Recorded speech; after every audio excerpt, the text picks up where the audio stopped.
Bismillahirrahmanirrahim. Assalamualaikum warahmatullahi wabarakatuh. Alhamdulillahirabbil alamin. Wassalatu wassalamu ala asrofil anbiya'i wal mursalin sayyidina wa maulana Muhammadin wa ala alihi wa ashabihi wa man tabi'ahum bi ihsanin ila yaumil qiyamah, amma ba'du.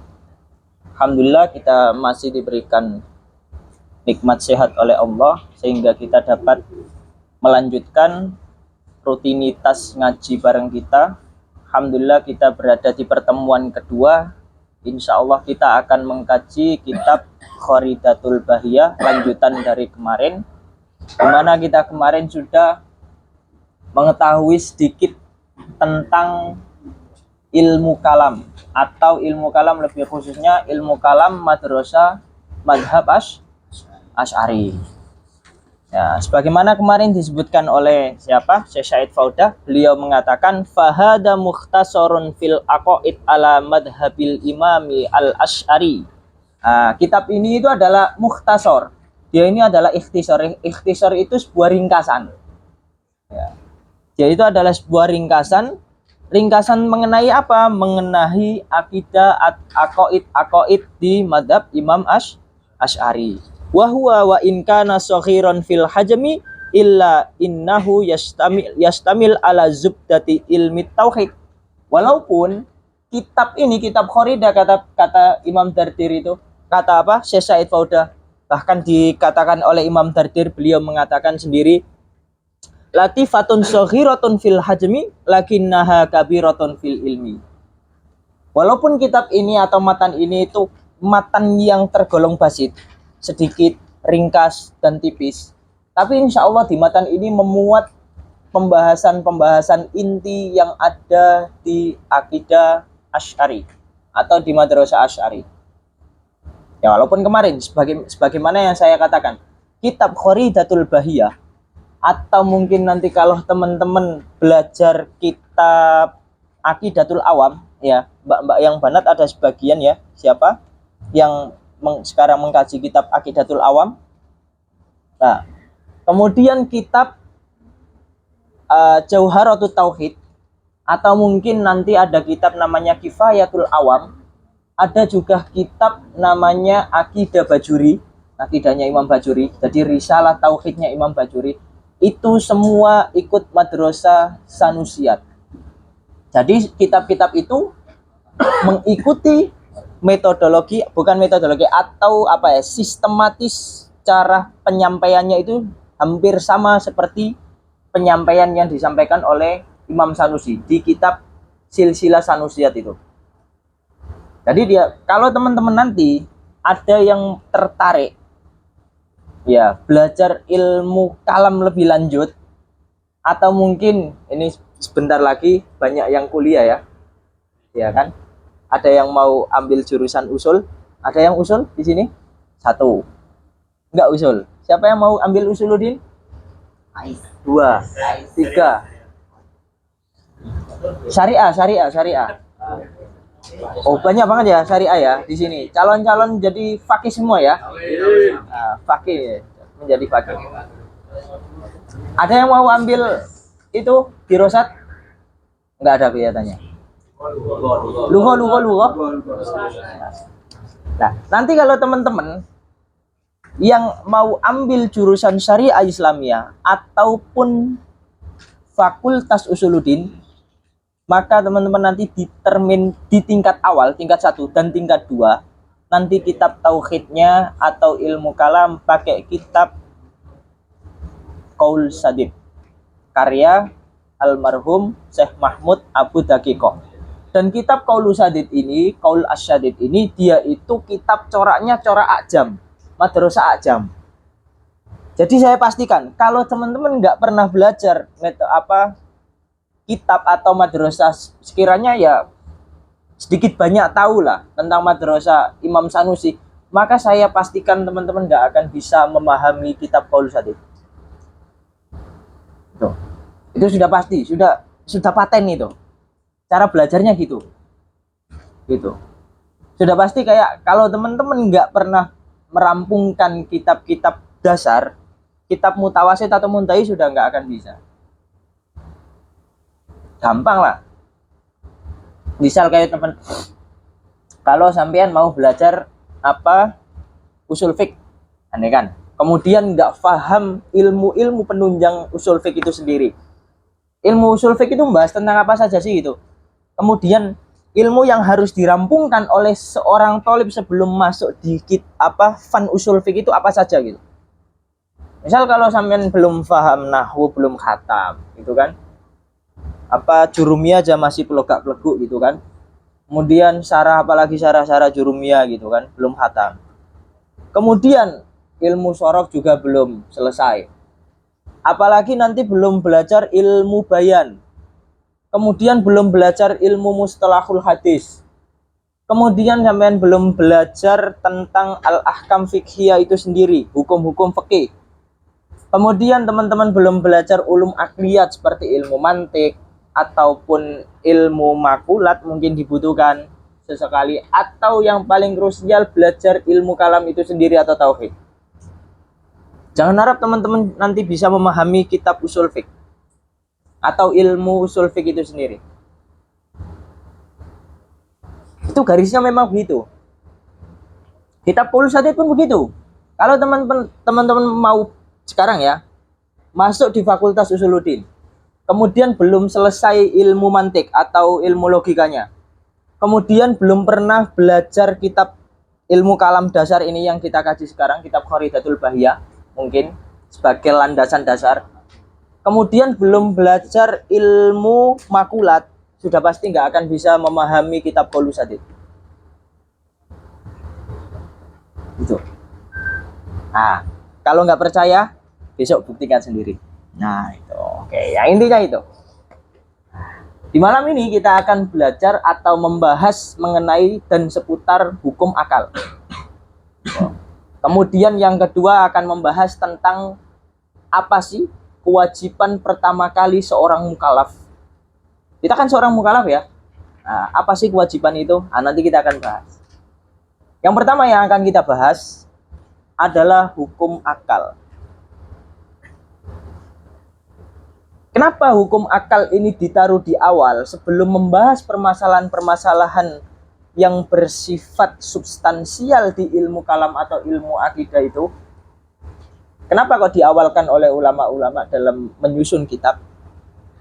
Karena semua pembahasan seputar ketuhanan atau seputar kenabian atau seputar ghaibiyat, sesuatu yang nggak bisa kita indra, namun dia itu sebuah kabar daripada seorang rasul, seperti nanti hari akhir, kemudian nanti bagaimana, apa yang dimaksud nanti keadaan padang mahsyar seperti apa, kemudian apa yang dimaksud dengan siratal mustaqim, apa yang dimaksud dengan surga, apa neraka, itu kan sesuatu yang nggak bisa kita lihat, nggak bisa kita ketahui tanpa melalui perantara seorang rasul.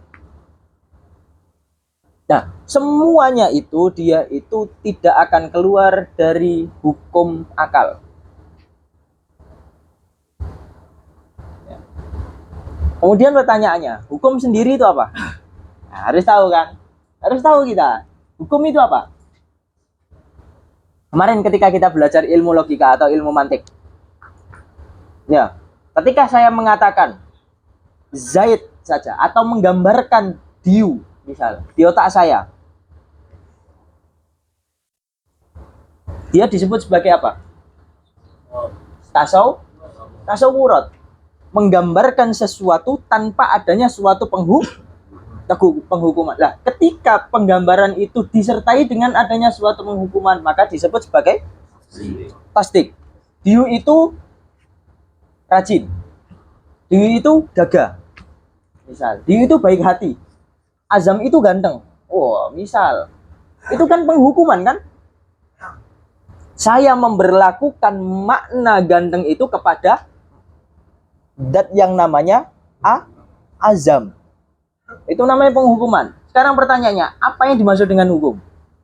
Nah, ada yang mengatakan hukum itu isbatu amrin li amrin,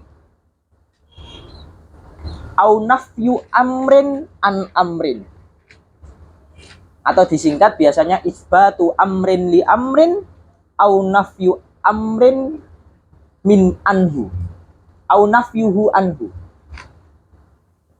Jadi yang dimaksud dengan hukum itu, dia itu mengisbatkan sesuatu, menetapkan sesuatu kepada sesuatu yang lain, atau menafikan suatu perkara atau sesuatu itu kepada sesuatu yang lain. Itu namanya hukum. Makanya kemarin ketika kita belajar ilmu logika, ketika kita berada di pembahasan tasdikot, ada pembahasan qadiyah. Ya. Qadiyah itu nama lainnya juga bisa dikatakan sebagai hukum. Bisa juga dikatakan sebagai dakwah atau klaim. Bisa disebut sebagai muqaddimah atau suatu premis. Bisa disebut sebagai natijah atau konklusi atau hasil akhir. Tergantung posisinya dia itu di mana. Dia itu satu hal, bisa dimaknai dengan beberapa atau disebut sebagai sesuatu yang lain dilihat dari tinjauan yang berbeda. Makanya kemarin ketika saya mengatakan Ferdin itu mahasiswa yang rajin, disebut sebagai apa? Qadiyah. Atau mungkin siapa Azmi mengatakan atau menghabarkan kepada saya atau menginformasikan kepada saya bahwa Ferdin sekarang sehat atau baik-baik saja. Itu disebut sebagai khobar. Misal ketika saya mengatakan, saya tambahi, Ferdin itu mahasiswa yang rajin. Dan setiap mahasiswa yang rajin, dia itu mendapat minha atau mendapat beasiswa. Kalam pertama saya atau omongan pertama saya disebut sebagai apa? Muqaddimah kemarin kan? Sama. Hasil akhirnya Ferdin itu mendapat minha. Berarti dia itu adalah natijah. Semua itu adalah qadiyah. Gimana qadiyah itu? Ketika saya kemarin mengatakan Zaid itu ganteng. Sebenarnya saya ingin mengatakan apa? Saya memberlakukan makna ganteng kepada zat yang namanya Zaid. Sebenarnya kan saya ingin mengatakan seperti itu, tapi diringkas saja Zaid itu ganteng. Sehingga apa? Itu makanya hamlul mahmul alal maudhu. Saya memberlakukan predikat kepada subjek tertentu. Itu namanya menghukumi. Atau saya mengatakan Ferdin tidak mendapat minha. Berarti di sana saya menafikan. Saya menegasikan kalau Ferdin itu atau zat yang namanya Ferdin dia nggak mendapat minha. Makanya hukum itu disebut sebagai isbatu amrin li amrin au nafyuhu anhu.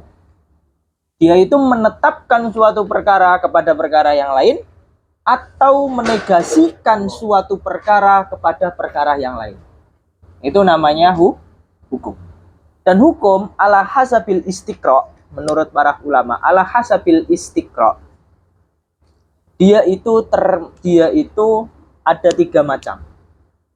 Ada yang namanya hukum akli ala hasabil istiqra. Ketika saya mengatakan ala hasabil istiqra, berarti istiqra kemarin ini apa? Observasi. Berdasarkan observasi atau penelitian. Jadi meneliti satu.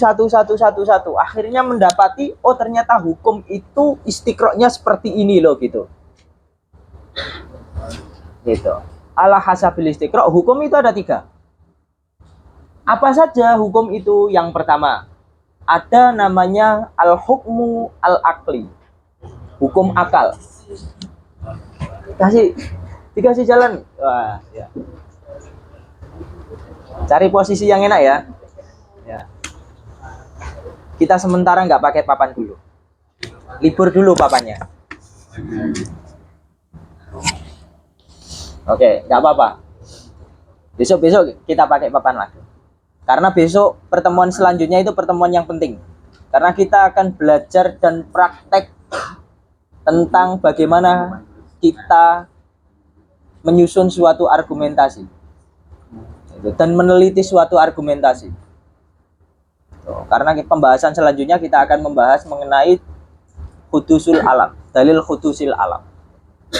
Dalil tentang apakah alam ini bersifat baharu atau bersifat kodim, atau bersifat hadis atau bersifat kodim. Nah, itu yang akan kita bahas. Karena itu sebagai salah satu metode untuk membuktikan kalau Tuhan itu benar-benar ada. Gitu. Oke, kita kembali lagi. Hukum tadi ada tiga. Yang pertama ada namanya al-hukmu al-akli, hukum akal. Jadi dia itu kaitannya dengan akal hukumnya. Yang menghukumi itu adalah akal. Yang kedua ada namanya al-hukmu asy-syar'i. Jadi hukum kedua ini hukum yang berkaitan dengan syariat.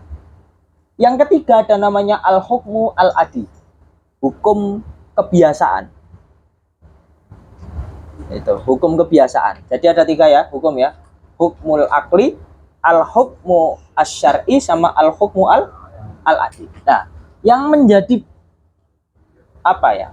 Prioritas kita atau yang menjadi prioritas ulama-ulama kalam atau yang akan kita bahas panjang lebar di kitab-kitab ilmu kalam atau kitab-kitab teologi ini itu mengenai hukum akal.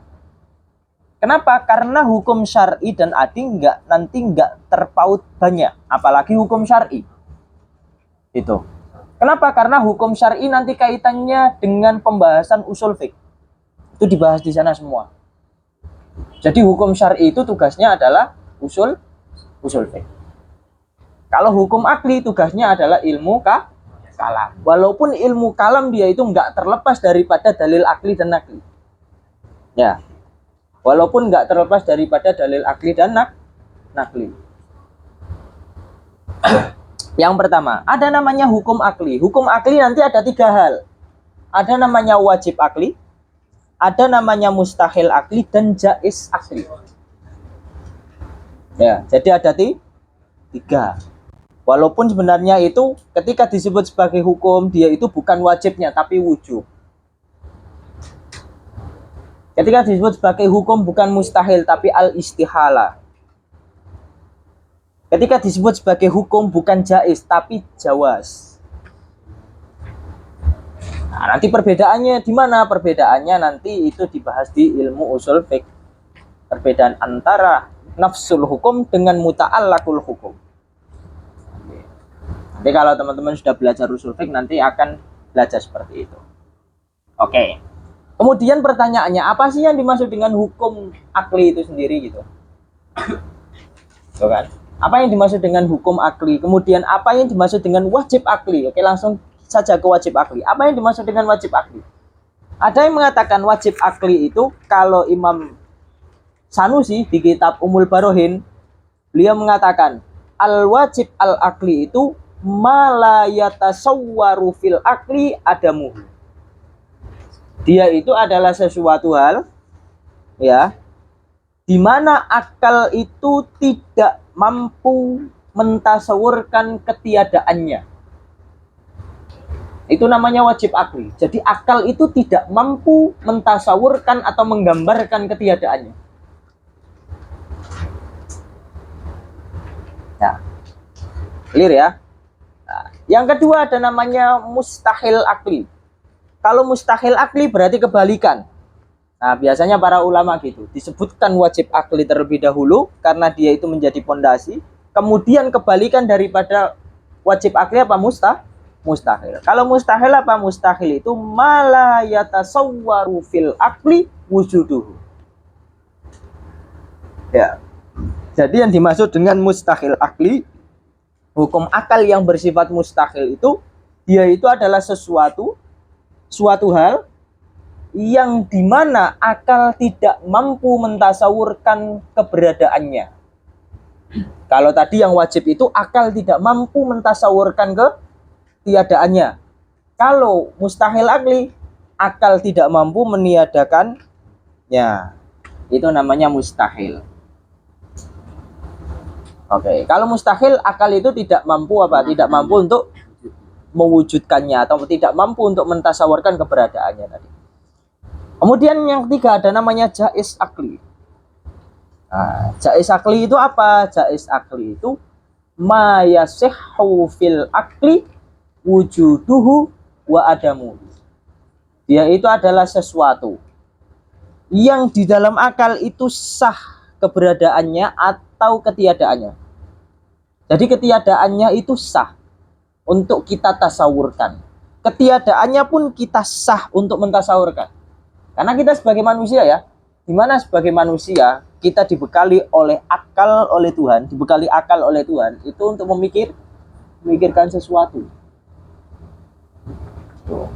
Dan kalau di sini di ilmu kalam ini tidak hanya memikirkan sesuatu, tapi istilahnya itu adalah nador atau ta'ammul. Kalau kemarin di ilmu logika atau di ilmu mantik, di kitab-kitab mantik kadang didiksikan dengan ta'ammul, kadang didiksikan dengan nador.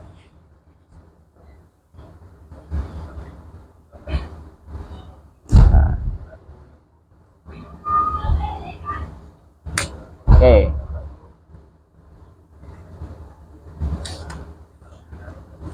Yang selanjutnya, sebagaimana yang saya katakan tadi, kenapa hukum akal itu dibahas pertama kali dan dimasukkan menjadi pembahasan yang sangat krusial oleh ulama-ulama kalam atau di kitab-kitab teologi. Kalau kata Imam Sanusi di syarah Aqidah Wusta, beliau mengatakan anna tasawwura hadhil ahkam as-salasa. Karena mentasawurkan hukum-hukum yang tiga ini atau hukum akal tadi, imma dia itu wajib akli, imma dia itu mustahil akli, imma dia itu jaiz akli, kata beliau. Wa ma'rifatu haqaiqiha, dan mengetahui hakikat daripada tiga hal tersebut, min mabadi ilmil kalam, yaitu termasuk pondasi daripada ilmu kalam itu sendiri. Kenapa? Munhasirun fi hadhihi salasa, karena tujuan dari seorang mutakallim ini terpaut dengan tiga hal ini. Imma dia itu wajib akli, imma dia itu mustahil akli atau jaiz akli. Bi ayyasbuta syai'an minha aw yanfiyahu aw yasbutu ma yatafarra'u an dalik faman lam ya'raf, kata beliau, barang siapa yang tidak mengetahui haqa'iqa hadhil ahkam as-salasa, kata beliau, kata Imam Sanusi, barang siapa yang dia itu ingin mempelajari ilmu kalam, kok dia nggak mengetahui macam-macam daripada hukum yang tiga ini, hukum akal yang tiga ini, kata beliau, lam yafham ma sabata minha fi hadal ilmi wa ma nufiya, kata beliau, maka sudah dipastikan orang tersebut nggak akan bisa memahami apa yang ada di ilmu kalam, apapun yang ditetapkan atau yang diafirmasikan di ilmu kalam atau yang dinegasikan di dalam ilmu kalam. Makanya hukum akal ini kita bahas pertama kali, ya. Dan sesuatu yang berkait, yang dia itu bersifat wajib akli, dia itu nggak bisa menjadi mustahil akli. Dan sesuatu yang dia itu bersifat mustahil juga nggak bisa menjadi jaiz ataupun nggak bisa menjadi wajib. Dan sesuatu yang bersifat jaiz, dia itu nggak bisa bersifat mustahil atau nggak bisa bersifat wajib. Secara akal, ya, secara datnya. Kemudian, kenapa kok hukum akal ini menjadi sesuatu yang menarik atau sesuatu yang penting yang akan kita bahas gitu? Bahkan kata Imam Haromen gitu, ketika andaikan ditanya apa yang dimaksud dengan akal gitu. Ada yang tahu Imam Haromen? Jadi Imam Haromen itu adalah Imam Juwaini. Siapa yang mengarang Waraqat? Tuh. Dia yang mau ambil syariah harus tahu ya, harus tahu kitab-kitab, harus tahu nama-nama kitab, pokoknya kitab-kitab usul itu harus tahu. Jadi usul fiqh itu ada berapa toreko sih gitu. Oh ternyata ada beberapa toreko. Yang terkenal adalah toreko mutakalimin, kemudian ada toreko fuqaha, ada toreko mutaakhirin, Oh, kalau ditanya siapa saja ulama-ulama Thariqah Mutakalimin? Oh, di sana itu ya, Thariqah Mutakalimin dia itu dianut oleh beberapa madzhab fikih yang muktabar. Yang pertama, yaitu dianut oleh madzhab Syafi'iyah. Yang kedua adalah Malikiyah. Yang ketiga adalah Hanabilah. Jadi madzhab Hambali itu Thariqahnya Mutakalimin usul fikihnya. Jadi kalau ada orang yang ngaku dia itu bermadzhab Hambali, kemudian dia belajar ilmu usul fik, kok dia nggak pakai patokan atau rujukan ulama muktabar Thariqah Mutakalimin itu dipertanyakan. Ya. Kalau firqah lain yang nggak keluar dari ahlu sunnah, Mu'tazilah juga Thariqahnya Mutakalimin. Ya, itu harus tahu. Kemudian Thariqah fuqaha itu dianut oleh madzhab Hanafi. Jadi madzhab Hanafi itu Thariqah usul fikihnya itu Thariqah fuqaha. Nah, kalau mutaakhirin dia itu nanti di zaman Imam Syatibi. Kemudian kitab yang terkenal di kitabnya Imam Syatibi itu ada kitab Al-Muwafaqah. Kemudian kitab yang terkenal kitab usul fiqh ada kitab namanya Thariqah Mutaakhirin, ya bukan Mutakalim, Mutaakhirin ada namanya kitab Jam'ul Jawami. Ada yang pernah dengar kitab Jam'ul Jawami? Pernah dengar? Pernah. Siapa yang mengarang kitab Jam'ul Jawami? Iya. Siapa yang mengarang kitab Jam'ul Jawami? Itu guru dari guru kita loh. Sanad kita nyambung sampai mereka kalau kita belajar sama Masyayikh Azhar. Imam Tajuddin As-Subaki. Imam Tajuddin itu anak dari Imam Taqiyuddin As-Subaki. Jadi ayah dan anak itu sama-sama ulama besar.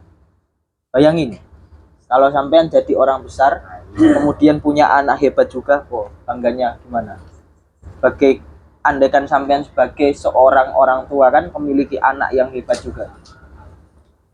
Tuh. Jadi kalau sampean mau mencetak anak yang hebat, cari pasangan yang hebat. Iya. Masa sampean mau mencetak generasi yang hebat tapi pasangannya itu nggak hebat gitu kan?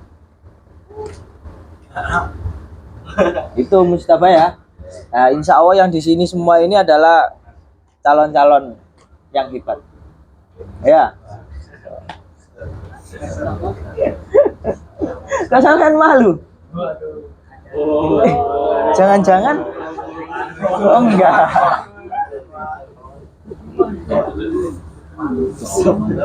Oke, kembali lagi. Tadi. Nah. Sore banget tadi ya. Aduh, oke. Ini kembali. Apa tadi yang bahkan kata Imam Haromen ada yang ditanya, apa yang dimaksud dengan akal kata beliau? Akal itu adalah ya kita mengetahui hukum akal yang 3 itu kata beliau. Akal itu mengetahui ahkam-ahkam yang 3 tadi. Imma wajib akli, imma mustahil akli atau jaiz akli. Kata beliau, saking pentingnya. Itu namanya akal. Akal, definisi akal menurut beliau gitu. Itu. Bahkan kata beliau, faman lam yudrikha falaisa biakilin, kata beliau. Nah, ini ekstrim, ini rada-rada ekstrim. Kata beliau, barang siapa yang dia itu tidak mengetahui hukum akal yang 3 ini, maka dia tidak punya akal, kata beliau. Faman lam yudrikha falaisa biakilin. Barang siapa yang nggak mengetahui apa yang dimaksud dengan wajib akli, apa yang dimaksud dengan mustahil akli, dan apa yang dimaksud dengan jaiz akli, kata beliau, dipastikan orang tersebut nggak punya akal. Makanya kalau Faiz habis pelajaran ini kok nggak bisa memahami apa yang dimaksud dengan wajib akli, apa yang dimaksud dengan jaiz akli, apa yang dimaksud mustahil akli, ya sudah dipastikan. Berarti Faiz nggak punya. Tuh. Berarti nggak mukalaf. Kalau nggak punya akal nggak mukalaf. Iya benar. Definisi mukalaf itu apa? Iya, akil balik kemudian Tamyiz. iya. Ya, boleh balik itu nanti. Oke, apa lagi? Dia itu al-aqilu, al-balighu, kemudian Anu, balaghathu ad-dakwah, ya kan? Dakwah itu sampai pada dia, kemudian sampai dia itu lahu al-hawas salimah. Dia memiliki indera yang masih sempurna. Tuh. Nah, kemudian hukum akal tadi, yang 3 tadi, masing-masing daripada yang 3 itu, masing-masing daripada wajib akli, kemudian mustahil akli, kemudian jaiz akli, itu dibagi 2. Ada yang dia itu bersifat daruri, ada yang dia itu bersifat nadori. Berarti hukum akal di sini itu ada 3. Masing-masing daripada 3 itu dibagi 2. Masing-masing daripada 1 di antara 3 itu dibagi 2.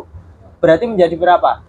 Nah, jadi wajib akli yang daruri, wajib akli nadori. Mustahil akli daruri sama mustahil akli nadori. Kemudian jaiz akli daruri sama jaiz akli nadori.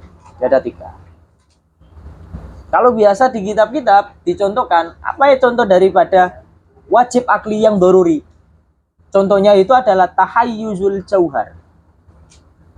Tahayyusnya jauhar. Jadi di ilmu kalam ada istilah tahayyus. Jadi ada istilah hayyiz. Hayyizun. Ha, ya, za. Hayyiz. Atau kalau ikut wazan tafa'ala, jadi apa? Masdarnya tahayyus. Tafa'ul. Tafa'ala ya tafa'alu. Tafa'ula. Jadi tahayyaza ya tahayyazu tahayyuza. Jadi tahayyus. Jadi tahayyuzul jauhar.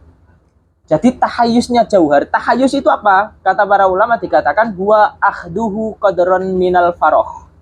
Dia itu adalah sesuatu yang mengambil tempat pada ruang hampa. Itu namanya tahayyus. Jadi kalau sampean misal ini, saya kan punya ini ya, buku ya. Nah, buku ini daripada buku kemarin ketika kita belajar ilmu makulat, daripada buku ini, inti daripada buku kan jauhar kan? Ya. Dan sesuatu yang meliputi itu adalah namanya arot. Nah, jauhar ini dia itu pasti tahayyus. Pasti dia itu mengambil tempat pada ruang hampa. Iya. Dia itu mengambil suatu tempat pada ruang hampa. Berarti dia itu menempati ruang. Itu namanya tahayyus. Dan jauhar itu pasti hukumnya seperti itu. Ya. Jauhar pasti seperti itu. Ketika jauhar, oke. Kita review sedikit kemarin. Jauhar, apa yang dimaksud dengan jauhar? Menurut mutakalimin. Ayo. Makanya gini, kenapa kok kemarin kita belajar ilmu logika terlebih dahulu atau mantik terlebih dahulu, kemudian dilanjut dengan ilmu makulat. Baru makulat kita baru masuk di ilmu kalam.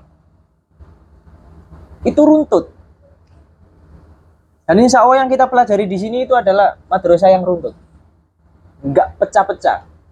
Enggak belajar setelah belajar nahwu kemudian lanjut usul fiqh. Setelah usul fiqh baru ilmu wadha. Setelah wadha baru ke ilmu makulat. Makulat baru adabul bahasa. Itu enggak runtut. Itu bukan toreko azhar.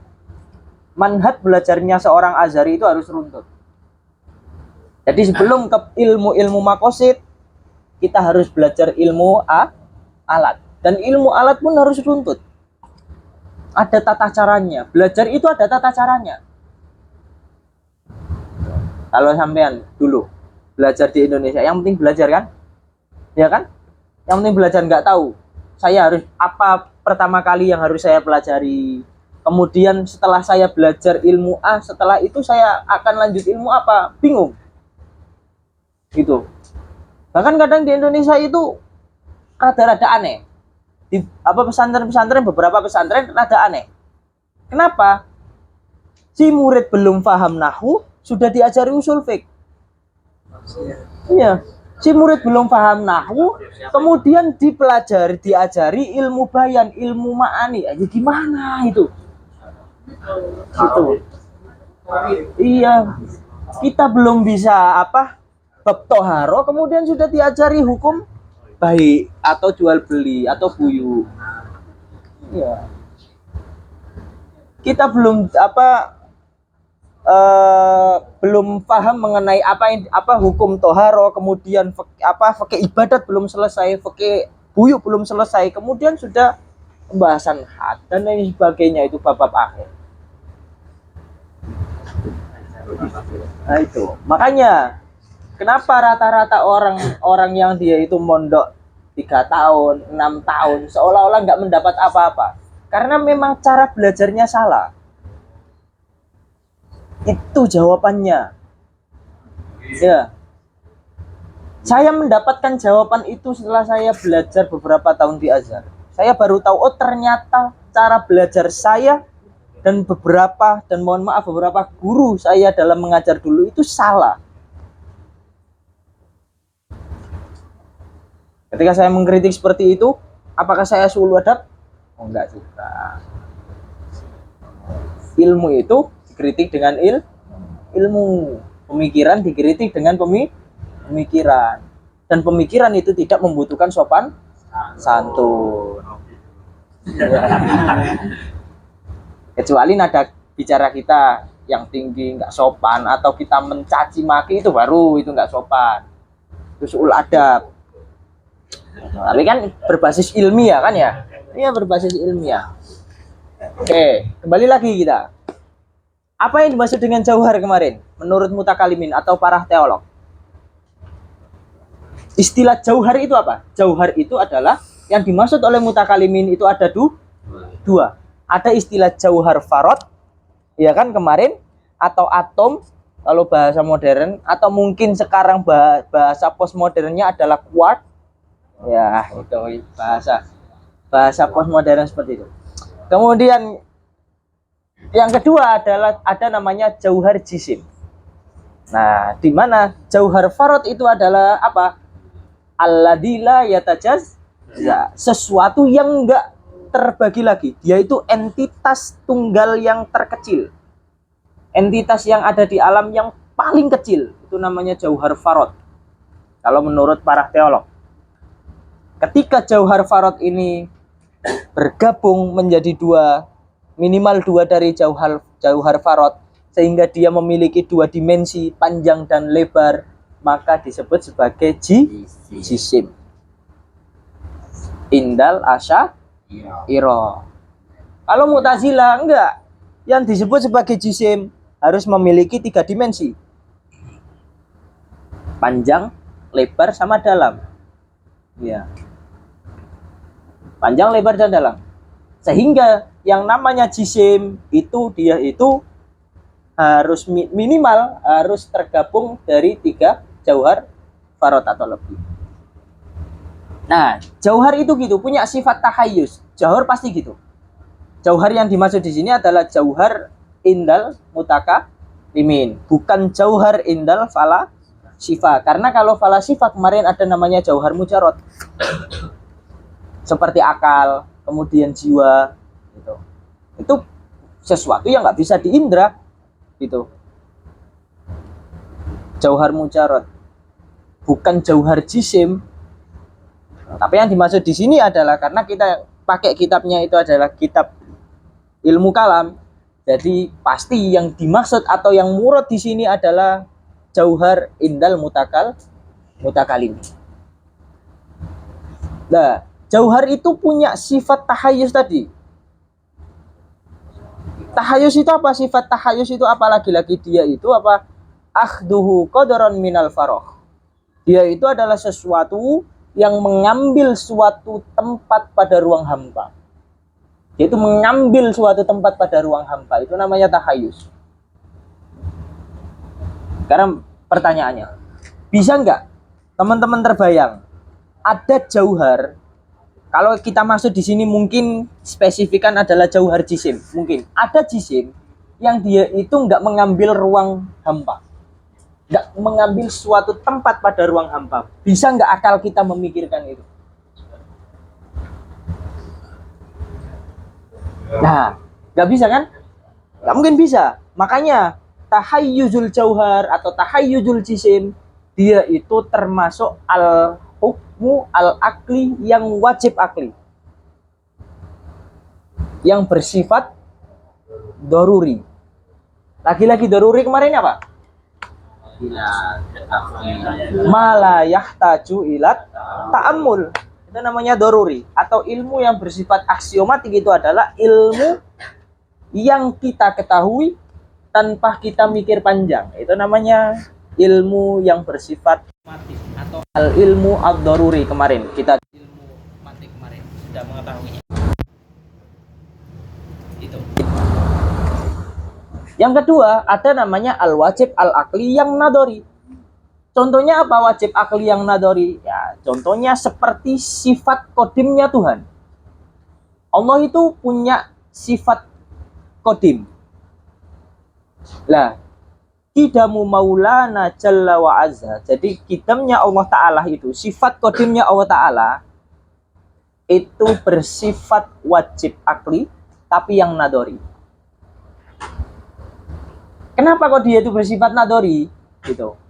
Karena memang kita diperuntukkan untuk membangun dan disuruh menyuguhkan dalil-dalil supaya zat yang kita sebut sebagai Tuhan ini atau secara spesifik ketika kita di Islam itu namanya Allah, itu bersifat kodim. Itu tentunya orang selain daripada, misal orang selain daripada Islam kan pasti mengatakan, loh, masa Tuhan itu bersifat kodim? Kan mempertanyakan gitu. Apa bukti Tuhan itu bersifat kodim? Itu kan. Itu kan. Nah, makanya dibangun banyak premis. Salah satunya kalau yang terkenal, laukanallahu ta'ala hadisan. Ya. Kalau seandainya Allah itu hadis, laftaqara ila muhdis. Maka tentu Allah itu butuh pada sesuatu yang mengadakan. Itu termasuk kias apa? Oke, ini review juga. Nah, kias kemarin pembagiannya ada berapa? Ada 2 iktibar. Ada bi'tibari suratiha, ada bi'tibari madatiha. Kalau kias bi'tibari madanya atau taksimul kias, ketika dia itu ditinjau dari segi materinya, ada berapa? Ada madahnya. Baru kemarin yang follow up. Ada 2. Apa? Kias iktironi sama kias istisnai. Ya kan? Iktironi sama istisnai. Kalau iktironi itu adalah kias yang gimana? Gimana? Makana natijatuhu bil kuwa. Di mana natijah atau konklusinya itu bersifat potensial. Di mana natijahnya itu terbangun daripada apa? Terbangun daripada haddul asghar yang ada di muqaddimah sughra dan haddul akbar yang ada di muqaddimah kubra.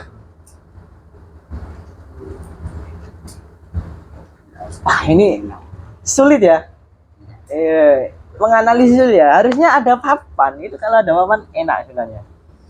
Jadi kita sedikit praktek kemarin biar lebih apa istilahnya, menancap, ilmunya itu lebih rusuh. Karena kalau kita hanya tahu teori, kok kita nggak bisa praktek, itu kayak wah sama aja gitu kan. Masa kita sudah belajar ilmu mantik kemudian kita nggak bisa menganalisis suatu teks gitu kan? Kan lucu. Makanya di sini sesekali, mungkin nggak sesekali, sering kali kita di sini akan praktek itu. Contoh Mustafa, kias iktironi. Contohnya apa? Ya. Al-alam mutaghayyir wa kullu mutaghayyir hadis. Itu salah satu kias iktironi. Itu. Kalau apa laukan Allahu ta'ala hadisan laftaqara ila muhdis. Jadi itu termasuk kias apa? Istisnai. Kalau seandainya Allah Ta'ala itu bersifat hadis, bukan bersifat kodim, tentu Allah itu butuh pada sesuatu yang mengadakan. Kalau zat yang kita sebut sebagai Tuhan itu adalah sesuatu yang butuh dengan sesuatu yang mengadakan, berarti ada lagi dong, sesuatu yang mengadakan itu juga butuh lagi dengan sesuatu yang mengadakan. Kalau sesuatu yang mengadakannya lagi itu dia itu bersifat hadis, maka butuh dengan sesuatu yang mengadakannya lagi. Wahakada yatasalsal, maka adanya tasalsul. Adanya rantai tanpa ujung.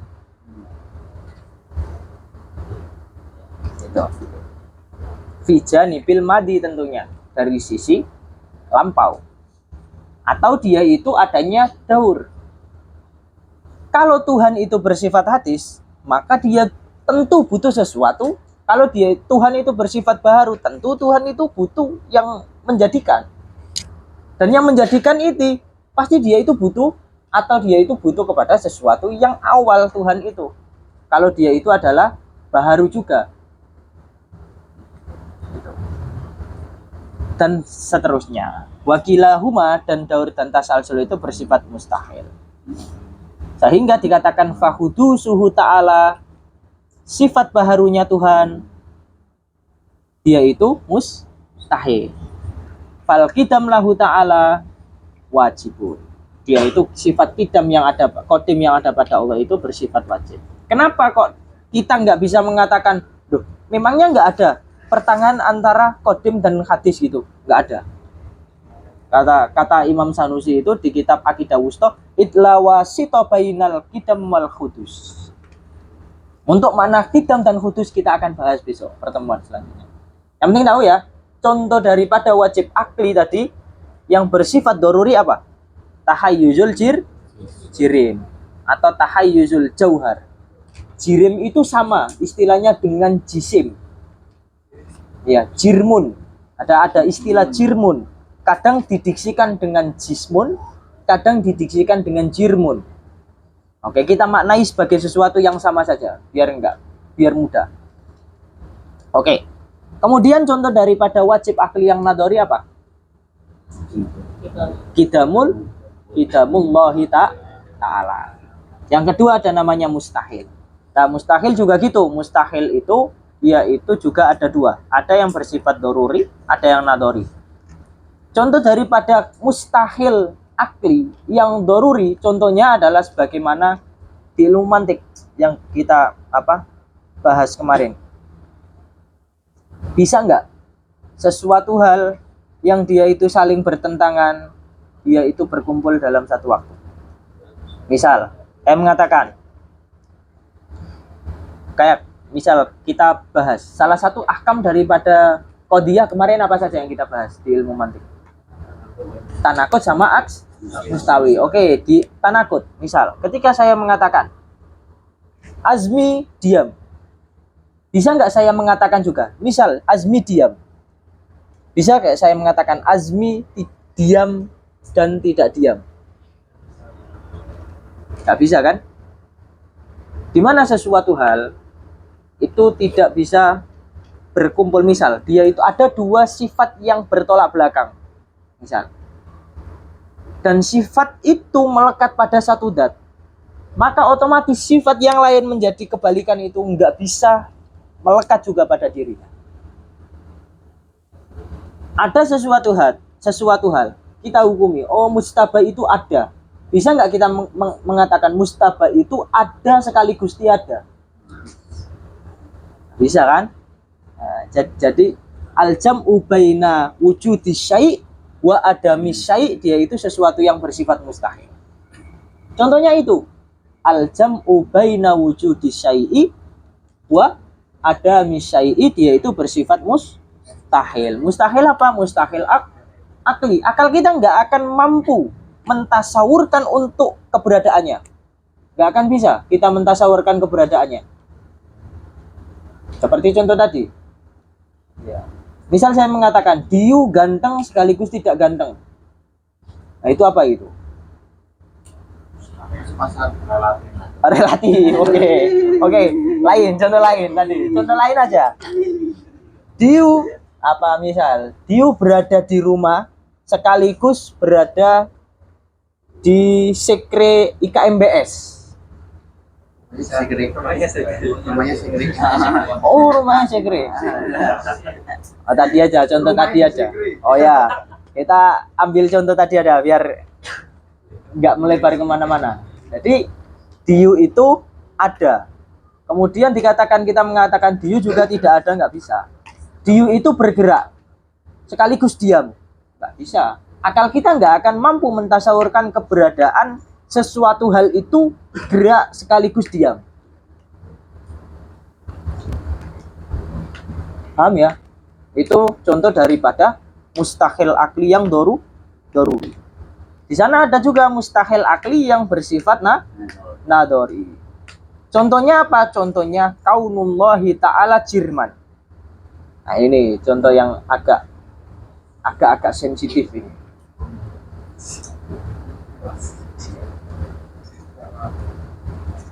Ya.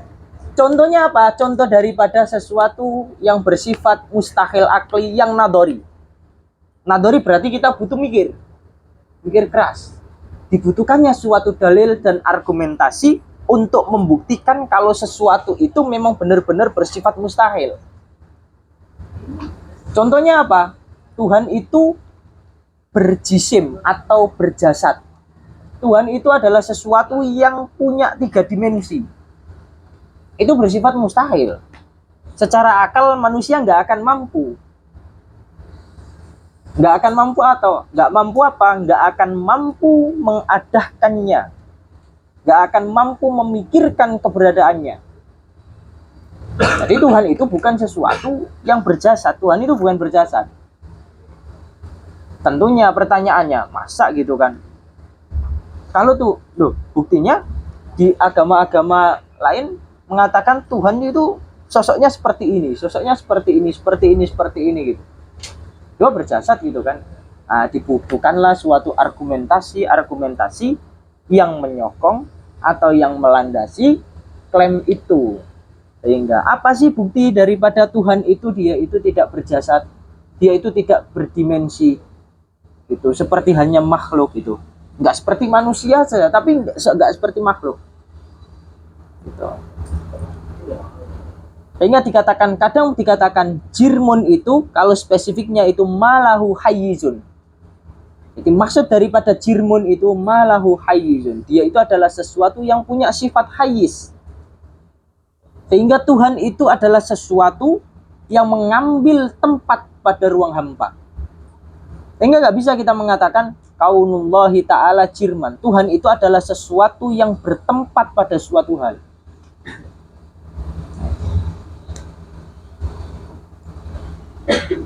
Itu juga nanti ada itu. Banyak penjelasannya panjang untuk mengatakan Tuhan itu dia itu tidak mengambil suatu tempat pada ruang hampa itu nanti juga banyak itu. Burhannya itu banyak juga. Salah satunya nanti kita harus membangun suatu argumentasi atau burhan tentang wujubu hudusil ajram. Kita harus mengatakan atau membuktikan kalau jirim itu jamaknya itu al-ajram. Kalau jirim itu atau sesuatu yang mengambil tempat pada ruang hampa itu bersifat hadis. Kita harus membuktikan itu terlebih dahulu. Yang kedua, burhanu wujubil qidam limaulana azza wa jalla. Kita juga harus membuktikan kalau Tuhan itu sesuatu yang yang punya sifat qadim. Kenapa? Gampangannya gini. Kalau ada sesuatu yang bersifat qadim, tidak mungkin sesuatu yang bersifat qadim itu dia itu disifati dengan hadis. Itu sudah pasti. Karena qadim itu adalah lawan daripada hadis. Untuk penjelasannya apa yang dimaksud dengan qadim hadis besok. Karena bukan temannya. Yang penting kita tahu contohnya. Sekarang kan ya. Contoh daripada apa? Contoh daripada al-hukmu al-akli mustahil akli yang nadori itu adalah apa? Kaunullahi ta'ala jirman. Jadi Tuhan itu tidak mungkin punya sifat mengambil tempat pada ruang hampa atau dia itu bertempat. Gampangannya bertempat. Lahu hayyizun. dia itu memiliki hayis, sifat hayis. Ya, gitu. Jadi ada dua, setidaknya ada dua tadi yang kita butuhkan. Dan membahas tentang wujubu hudusil ajrom itu juga nanti dibutuhkan banyak argumentasi untuk menyusun. Kemudian tadi juga membuktikan kalau Tuhan itu punya sifat qadim itu juga harus membangun argumentasi yang panjang juga. Yang ketiga, selanjutnya adalah jaiz akli. Nah, ini jaiz akli. Jaiz akli itu apa? Jaiz akli tadi dia itu apa? Ma yasihhu fil akli wujuduhu wa adamuhu. Di mana akal kita itu sah dan mampu untuk meniadakan keberadaannya atau mengadakan keberadaannya. Itu namanya jaiz akli. Jaiz akli pun begitu, ada dua, ada yang doruri, ada yang nadori. Contoh daripada yang doruri apa? Ittisoful jirmi bil haroka awis sukun fakot. Disifatinya jirim atau tubuh dengan sifat diam atau sifat bergerak. Ada suatu benda, kita sah mensifati benda itu sebagai sesuatu yang bergerak atau sesuatu yang diam. Tapi kita nggak sah mengatakan benda atau satu benda kita sifati sebagai diam dan bergerak dalam satu waktu, dalam satu tempat. Nggak bisa. Itu masuknya apa? Mustahil akli. Ya, mustahil akli yang doruri. Tapi contoh daripada jaiz akli yang doruri itu apa? Suatu benda, imah dia itu disifati bergerak atau disifati dengan diam. Gitu contohnya. Kemudian yang kedua ada namanya al-jaiz al-akli an-nadori. Kalau contohnya biasa di kitab-kitab dicontohkan ta'dibul muti wa ithabatul asi. Jadi secara akal gitu kan. Secara akal seseorang yang taat itu sah untuk diadab. Dan secara akal juga sah kita membayangkan seseorang yang dia itu pelaku maksiat atau ya kita katakan sebagai pelaku maksiat, dia itu diberikan pahala. Itu secara hukum akal. Walaupun nanti secara hukum syar'i pasti seseorang yang dia itu melakukan kebaikan maka akan diganjar dengan suatu kebaikan. Dan sesuatu yang dia itu melakukan suatu keburukan maka akan diganjar juga dengan sesuatu yang setimpal. Famay ya'mal misqala dzarratin wa may ya'mal misqala itu. Nanti dikembalikan lagi ke hukum syar'i. Tahu ya? Macam-macam hukum akal ada tiga. Apa saja? Mustahil wajib akli, mustahil akli sama jaiz akli. Apa yang dimaksud dengan wajib akli? Ma la yatasawwaru fil akli adamuhu. Kemudian mustahil akli dia itu ma la yatasawwaru fil akli wujuduhu. Kalau jaiz akli atau mungkin akli dia itu ma yasihhu fil akli wujuduhu wa adamu. Nah, itu yang namanya hukum akal dan itu patokannya itu di sana hukum akal itu. Yang selanjutnya ada namanya hukum syar'i itu. Nah, secara singkatnya hukum syar'i itu biasa kalau di kitab-kitab usul fiqh dikatakan dia itu adalah khitabullah, khitabnya Allah. Al muta'allaq bi af'alil mukallafin bitolabi awil ibaha awil wad'i lahuma. Yang namanya hukum syar'i itu adalah khitabnya Allah yang berkaitan dengan perbuatan seorang mukallaf, baik dia itu berupa tolab itu adalah permintaan itu kan, atau dia itu ibahah itu ya nanti diperbolehkan. Tolab nanti imma tolabul fi'li atau tolabut tarki. Meminta untuk melakukan atau meminta untuk menjauhinya atau tidak melakukan. Atau wadok. Awil wadok ilahuma. Atau wadok bagi keduanya. Kedua apa? Keduanya. Bagi tolab ataupun ibahah. Sehingga tolab itu nanti ada yang terkenal ada 4. Yang pertama ada tolabul fi'li. Kalau tolabul fi'li cakupannya adalah al-ijab sama an-nadab. Itu. Atau nanti al-wajib sama al-mandub. Ya. Kalau nggak tahu bahasa al-mandub itu as-sunnah. Di mana al-ijab atau wajib itu adalah tolabul fi'li tolaban jaziman. Meminta untuk melakukan dengan permintaannya itu bersifat jazim, maksa. Seperti kaiman billahi, seperti kita disuruh iman kepada Allah. Itu wajib. Ya, secara syariat wajib kita disuruh iman kepada Allah. Kalau nadab dia itu tolabul fi'li tolaban ghairaja jazimin. Seperti apa? Dia itu adalah meminta untuk melakukan, dia itu adalah meminta untuk melakukan, tapi permintaannya tidak bersifat memaksa. Contohnya apa? Sholat fajar mungkin. Apalagi? Sholat duha. Apalagi? Sedekah. Apalagi? Apa? Sholat tahajud. Sholat tahajud. Dan lain sebagainya banyak. Yang kedua adalah tolabut tarki. Kalau tolabut tarki dia itu cakupannya ada 2. Ada at-tahrim sama karoha. Kalau tahrim kalau nggak tahu istilahnya haram. Kalau al-karoha istilahnya adalah makruh.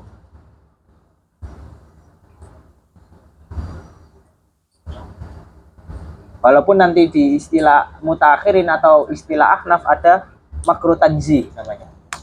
Itu nanti perbedaannya. Apa perbedaan antara haram, makruh, dan makruh tanzih? Nanti. Nah, kalau tahrim itu tolabul kaffi atau tolabut tarki, tolabul kaffi anil fi'li tolaban jaziman. Dia itu menuntut untuk tidak melakukan dengan tuntutan yang bersifat memaksa. Contohnya apa? Minum khamr. Nggak boleh. Kemudian karoha. Karoha itu makruh. Tolabul kaffi tolaban ghaira jazimin. Dia itu meminta untuk tidak melakukan, tapi permintaannya dia nggak bersifat memaksa. Contohnya apa? Sesuatu yang bersifat makruh.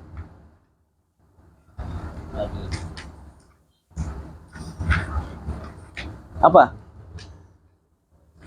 Apa contohnya? Oke, gampangannya. Kalau al-mu'tamad inda syafi'iyah, contohnya misal. Nah ini saya singgung sedikit. Syurbut dukhon. Nah ini. Merokok itu makruh. Inda syafi'iyah. Iya. Kalau menurut syafi'iyah ya. Syafi'iyah, pendapat yang mu'tamad itu makruh. Coba sampean cek di Hasyiah Bajuri, bisa. Kalau nggak percaya, cek di Hasyiah Bajuri.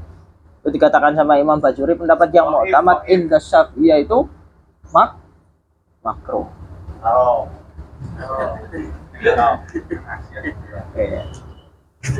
Kalau fatwa Azhar, kalau Darul Ifta, kalau MUI, Haram bagi mengambil. haram untuk Ibu Amil. Haram untuk Bapak Amil. Nah itu, yang selanjutnya ada namanya ibaha. Nah, ibaha.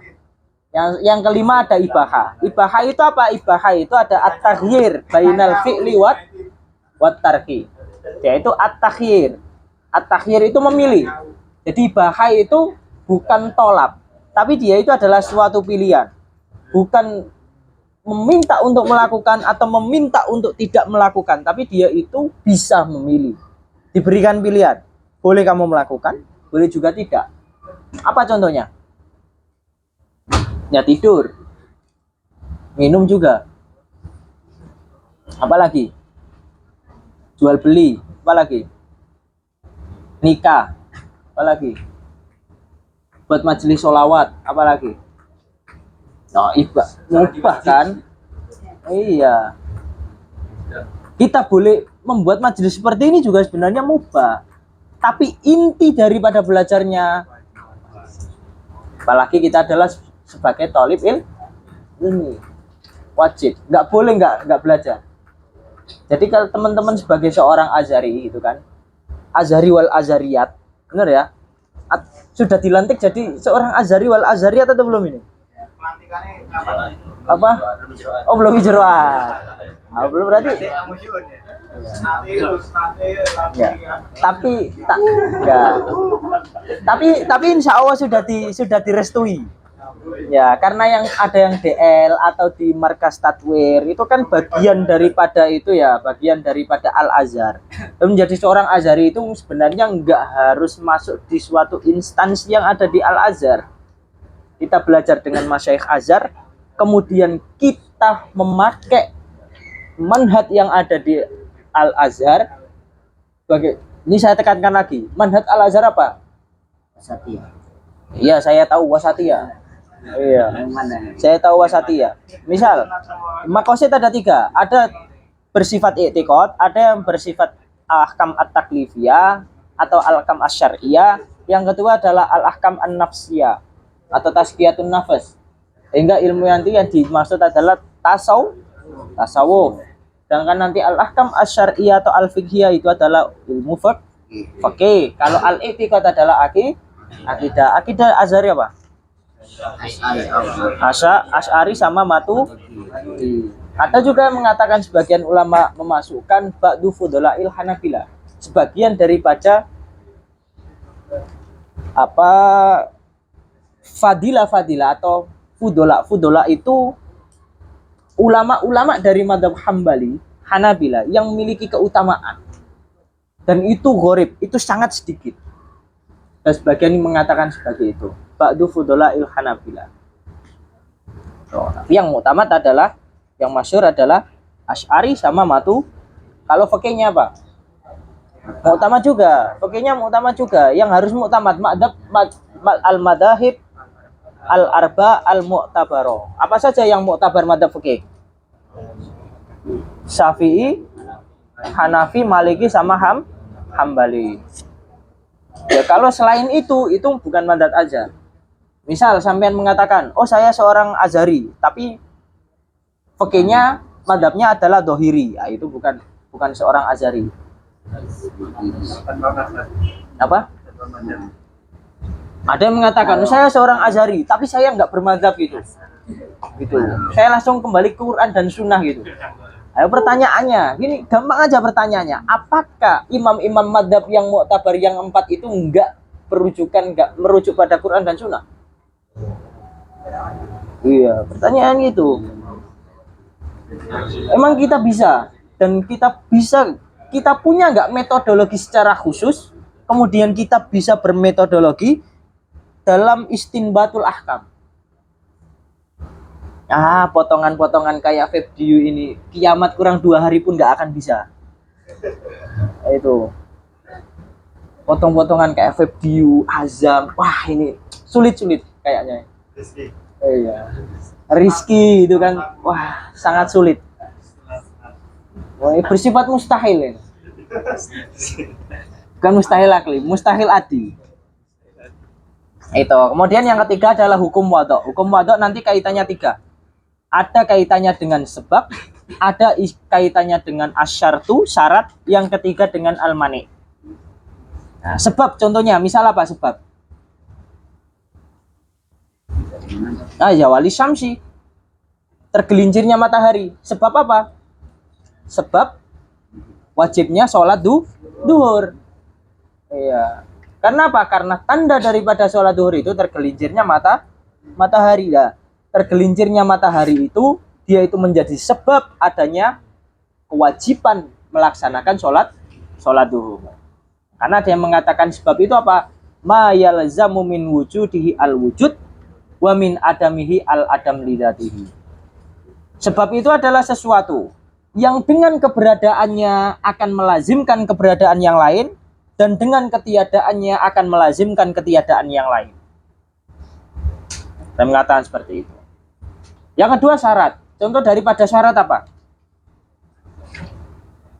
Nah, kalau contoh kan biasanya di-spill di kitab-kitab akidah, tamamul haul, sempurnanya haul.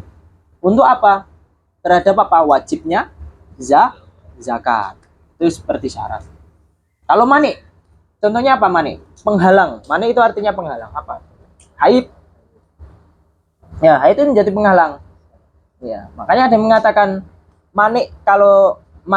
kalau tadi syarat itu apa? Syarat itu adalah ma yalzamu min adamihi al adam wala yalzamu min wujudihi wujud wala adam lidatihi. Sulit ya. Syarat itu adalah sesuatu yang dengan ketiadaannya akan melazimkan ketiadaan yang lain, tapi dengan adanya sesuatu itu tidak melazimkan sesuatu itu ada, atau tidak melazimkan sesuatu itu tiada. Itu. Seperti haul tadi, sempurnanya haul itu ketika dinisbatkan pada wajibnya zakat. Zakat pada binatang ternak. Karena tiadanya haul, maka akan berkonsekuensi pada tiadanya apa? Tiadanya wajibnya zakat. Tapi adanya haul tidak berkonsekuensi pada kewajiban zakat atau tidak wajibnya zakat. Sebab apa? Wajibnya zakat terpaut pada apa? Kepemilikan nisab, dengan kepemilikan yang sempurna. Kalau mane, yang ketiga hukum sebab yang sebab masuk yang wadok yang mane itu apa? Mane itu adalah ma yalzamu min wujudihi al adam wala yalzamu min adamihi wujud wala adam lidatihi. Dia itu adalah sesuatu yang dengan keberadaannya akan berkonsekuensi pada tiadanya sesuatu yang lain. Tapi dengan ketiadaannya tidak berkonsekuensi pada adanya sesuatu atau ketiadaan sesuatu. Contohnya haid. Ketika haid itu ada, gitu kan? Ketika haid itu ada, maka akan berkonsekuensi pada peniadaan wajibnya sholat. Tapi ketika haid itu tiada, maka boleh jadi sholat itu kadang berkonsekuensi untuk ditiadakan karena ada sebab atau penghalang-penghalang yang lain selain daripada haid. Ya. Juga tidak berkonsekuensi pada keberadaan sholat itu sendiri. Itu namanya mane. Dan itu semua dibahas kalau secara perfectnya, kalau bahasanya Aziz, secara perfectnya gitu dibahas di ilmu usul. Nah, yang ketiga ada namanya hukum adi. Apa yang dimaksud dengan hukum adi? Ada yang mengatakan hukum adi itu isbatur robti baina amrin wa amrin wujudan wa adaman. Dia itu adalah menetapkan atau mengafirmasikan, kalau bahasa kerennya, atau menetapkan aja ya, pakai bahasa. Menetapkan adanya suatu hubungan antara satu perkara dengan perkara yang lain. Baik hubungan itu adalah hubungan yang ada atau hubungan ketiadaan. Diwasitoti tikror, dengan adanya keterpulangan. Ma'asyihatit takhalluf. Dan hukum adi ini sah adanya suatu kesalahan, nggak bersifat paten. Nggak seperti hukum akal. Hukum akal bersifat paten. Nggak ada dia itu adami takhalluf. Ma'adami takhalluf. Kalau hukum adi atau hukum kebiasaan ma'asyihatit takhalluf, dia itu bisa saja salah. Itu. Wa adami taksiri ahadihima fil akhor albattata. Dan salah satu di antara keduanya dia itu nggak memiliki taksir atau efek. Nggak bisa berefek. Misal, api itu membakar. Nah, hukum daripada api itu bersifat membakar, dia itu bersifat kebiasaan, bukan bersifat hukum, bersifat akli. Nggak bersifat wajib akli, tapi wajib adi. Memang seperti itu, tapi perlu diingat, api itu bisa saja membakar, bisa saja tidak membakar. Dia tidak bisa membakar dengan apa? Dengan adanya mane, dengan adanya suatu penghalang. Misal, ada api, menyentuh sesuatu benda, di mana benda itu basah, bisa nggak api membakar? Nggak bisa membakar kan? Itu adanya manik. Maniknya apa? Maniknya itu adalah basah tadi.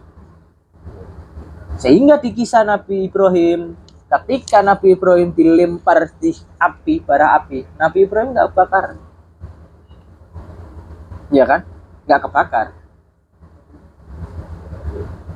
Makanya hukum adi ini dia disebut sebagai apa? Dia itu punya sifat ma'asih hati takholu. Bisa saja dia itu salah, gitu. Bisa saja nggak berefek, gitu.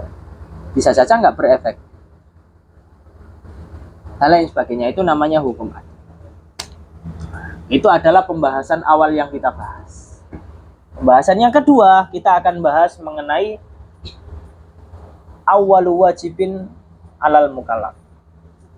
Apa sih pertama kali yang kita harus lakukan? Apa sih pertama kali yang harus kita lakukan sebagai seorang mukallaf? Nah, di sana ulama berbeda pendapat. Nah, kita harus tahu dulu mukallaf. Mukallaf itu apa? Tadi, mukallaf itu apa?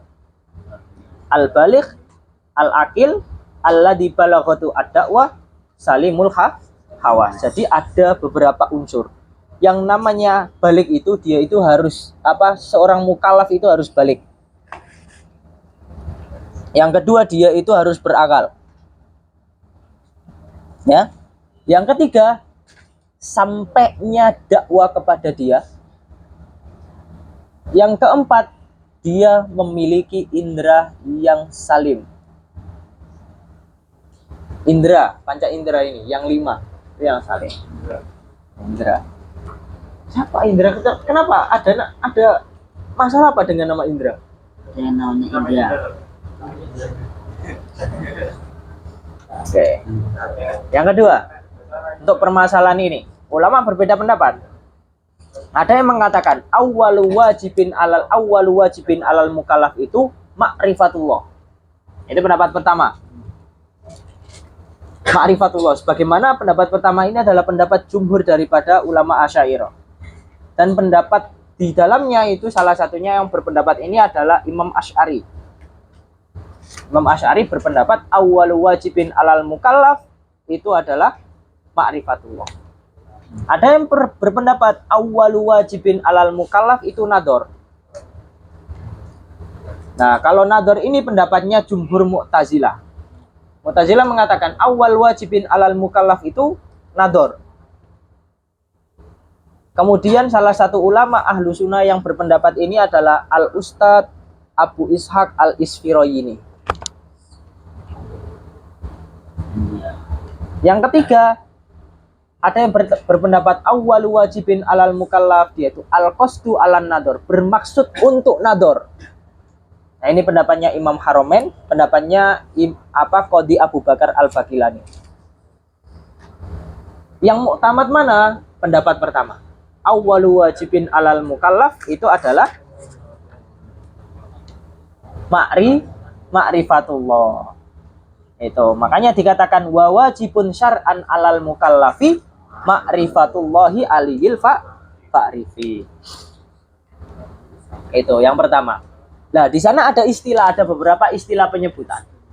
Kalau di kitab ilmu kalam madrasah Asy'ariyah, ketika disebutkan asy-syaikh, ya, wa qala asy-syaikh atau wa dhahaba asy-syaikh, itu berarti Imam Asy'ari. Jadi sampean ini catat.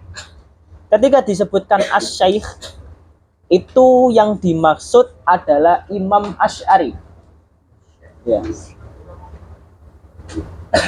Kalau disebutkan al-imam, itu Imam Fakhruddin Ar-Razi.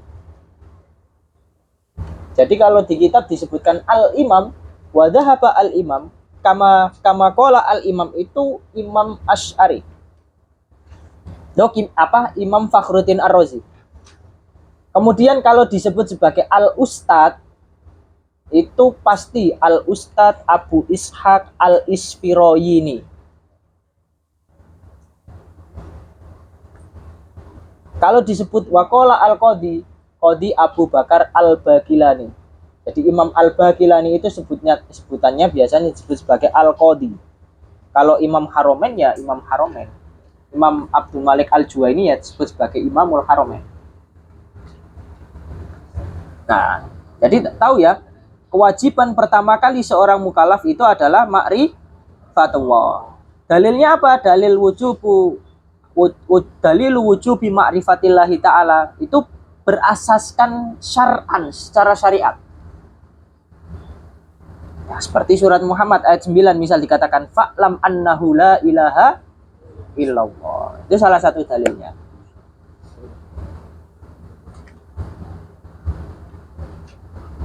Kemudian hakikatul ma'rifah. Nah, kita harus tahu hakikat daripada ma'rifah. Apa sih yang dimaksud dengan ma'rifatullah atau mengetahui Allah? Apakah kita hanya sebatas mengetahui Allah itu adalah Tuhan? Hanya sebatas itu saja?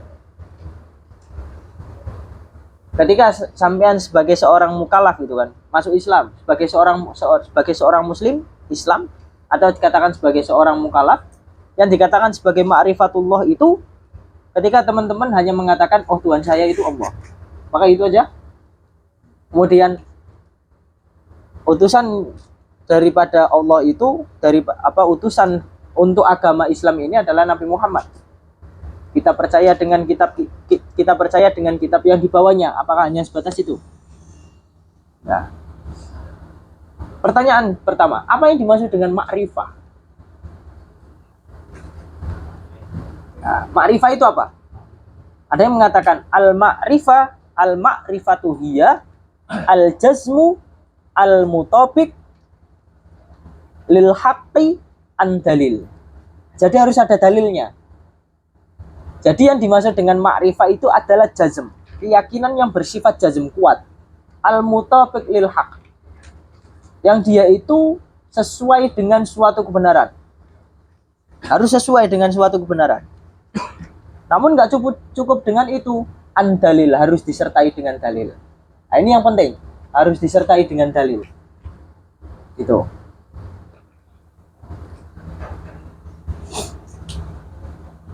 Sehingga ketika kalau kita itu syak, ragu, atau don, hanya sebatas prasangka atau waham saja, maka itu tidak bisa dikatakan sebagai ma'rifatullah. Kenapa? Karena kalau ranah akidah, kalau kita itu don atau syak atau bahkan waham, itu nggak bisa dikatakan, nggak cukup di ilmu kita, itu nggak cukup seperti itu. Dia urusan al-i'tiqad nggak bisa. Bahkan itu bisa dihukumi sebagai kufur. Kenapa? Karena memang keyakinan kita belum 100%. Kalau kemarin, misal saya mengatakan al-ilmu, nah, kita review sedikit ya di ilmu logika kemarin, di ilmu mantik. Perbedaan ilmu menurut usuliyin, indal usuliyin wa indal manatiko apa? Kalau manatiko itu idrokumut, pengetahuan secara mutlak, itu namanya ilmu. Sedangkan menurut ulama usul atau ahli usul mengatakan ilmu itu apa? Al-i'tiqad, al-jazim, al-mutabiq lil waqi' an dalil, harus sesuai dengan dalil. Atau kalau diksinya Imam Razi, an mujib. Mujib itu an dalil, sama. Yang namanya ilmu itu, dia itu adalah suatu i'tiqad, kepercayaan yang bersifat kuat, jazim, tertancap, al-mutabiq lil waqi', dan dia itu sesuai dengan realita, nggak menyalahi dengan realita, nggak menyalahi kaidah-kaidah ilmiah, an dalil, dan disertai dengan dalil. Ya, harus disertai dengan dalil. Itu namanya ilmu. Bahkan kalau ini menurut Syekhul Azhar, Grand Syekh Ahmad Thayyib, di kitab Muqawimatul Islam, dia mengatakan ilmu dan akidah dia itu hubungannya tasawi. Masih ingat nggak hubungan an-nisab bainal kuliyain kemarin? Ada berapa? 4. Apa saja?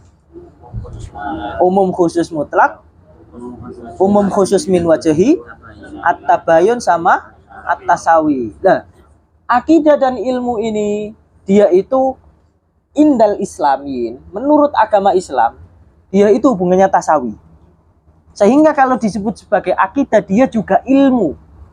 Karena nggak bisa dikatakan sebagai, ketika kita mengatakan akidah umat Islam itu, kita nggak bisa juga mengatakan akidah umat Islam itu nggak bisa diilmiahkan.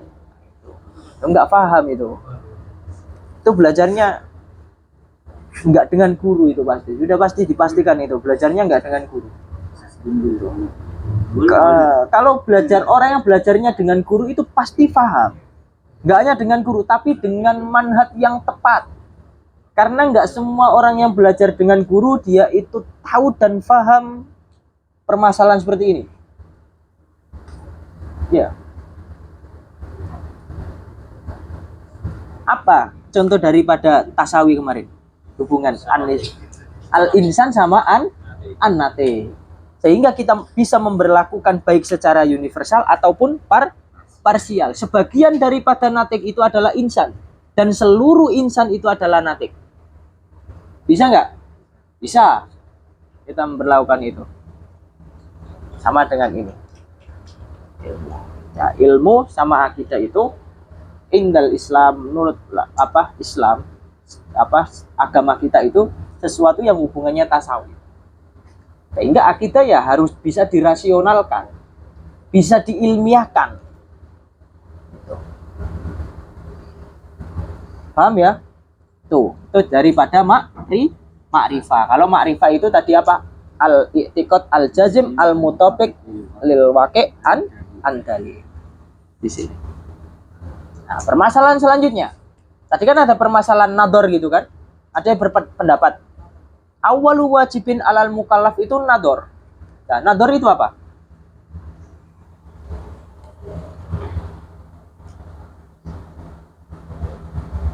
Nador itu apa? Kemarin al-fikru al-mu'addi ila ilmin au ghalabatid don. Itu nador. Nador itu adalah kita berpikir, dia itu adalah suatu pikiran. Ya, taharrukun nafas. Dia itu adalah pikiran.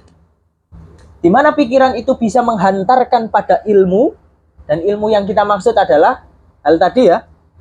Apa? I'tiqad al-jazim al-mutabiq lil waqi' an dalil tadi. Nah, untuk permasalahan nador di sini, nador itu juga menjadi suatu wasilah. Wasilah untuk apa? Wasilah untuk ma'rifatullah. Ya. Jadi kalau kita ingin ma'rifatullah, berarti harus juga kita barengi dengan nador. Ya. Harus dibarengi dengan nador. Setelah kita sudah nador, kemudian ma'rifatullah. Setelah ma'rifatullah itu apa? Kita mencapai suatu tumaknina. Tumaknina itu ketenangan hati. Karena kita yakin, benar-benar yakin, kalau Tuhan yang berhak kita sembah itu namanya Allah. Kalau Tuhan yang berhak kita sembah yang namanya Allah itu memiliki sifat-sifat wajib. Semua sifat wajib Tuhan itu adalah semua sifat kamal atau sifat sempurna. Jadi segala sifat kesempurnaan Tuhan itu bersifat wajib. Entah disebutkan di Al-Quran atau enggak. Pokoknya segala sesuatu hal yang bersifat kamal itu wajib disematkan pada zat wajibul wujud yang namanya Allah Ta'ala. Dan kebalikannya, segala sesuatu yang dia itu tidak sah untuk kita sematkan kepada zat yang suci ini, dia itu bersifat mustahil. Sedangkan sesuatu yang sah untuk disematkan atau tidak sah kita sematkan bersifat mungkin atau jaiz. Paham sampai sini? Nah, kalau nador ini ada dua. Kalau menurut mutakalim, nador itu sesuatu yang wajib. Menurut mutakalim. Jadi mutakalim, indal mutakalimin, an-nador wajib. Tapi di sana berbeda. Pandangannya Asy'ariyah sama Mu'tazilah. Kalau Asy'ariyah, nador itu wajib secara syar'i. Secara dalil nas, ada nasnya, nas Quran. Sehingga kita diwajibkan untuk bernador. Sedangkan menurut Mu'tazilah, an-nador wajib aklan, wajib secara akal. Walaupun nggak tanpa nas pun, kita sebagai manusia diwajibkan untuk nador. Ini menurut Mu'tazilah. Tapi kalau menurut Asy'ariyah, kalau nggak ada nas yang mengatakan seperti itu, maka nggak wajib nador. Karena ada nas yang mengatakan seperti itu, maka nador itu sesuatu yang wajib. Seperti contoh, fandur ila asari rahmatillahi kaifa yuhyil arda ba'da mautiha. Itu salah satu dalilnya. Fandur, maka lihatlah. Lihatlah maksudnya itu nggak hanya melihat saja, nggak hanya melihat dengan mata, tapi bertafakur juga. Ya. Dari asar rahmat Tuhan itu, bagaimana bumi itu dihidupkan setelah dia itu mati. Harus bertafakur kan? Nah, Al-Quran itu ingin menjadikan seseorang yang menganut agama yang dia itu kitabnya Al-Quran, itu disuruh untuk bertafakur. Sehingga tanpa kita sadari atau kita sadari sebagai seorang muslim, kita wajib berpikir. Harus punya inovasi. Kalau nggak punya inovasi sesuatu yang baru, minimal kita belajar inovasi orang lain. Jangan sampai kita nggak belajar. Karena nador ini di sini, nador itu adalah sesuatu yang wajib. Wajibnya adalah syar'an indal Asy'ariyah. Tuh. Paham ya? Nah, di sana ada istilah nador. Kalau seseorang nador berarti nanti dia itu bisa sampai kepada ma'rifatullah. Sekarang pertanyaannya, ada nggak orang yang dia itu nggak nador, tapi dia itu bisa sampai kepada ma'rifatullah, mengenal Allah?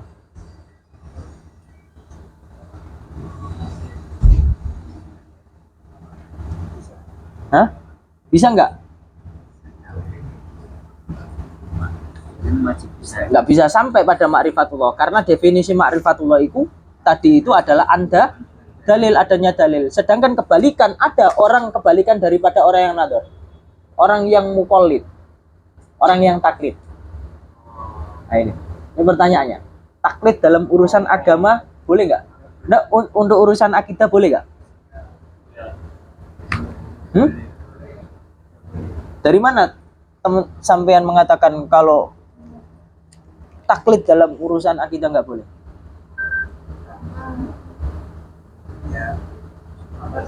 Orang yakin.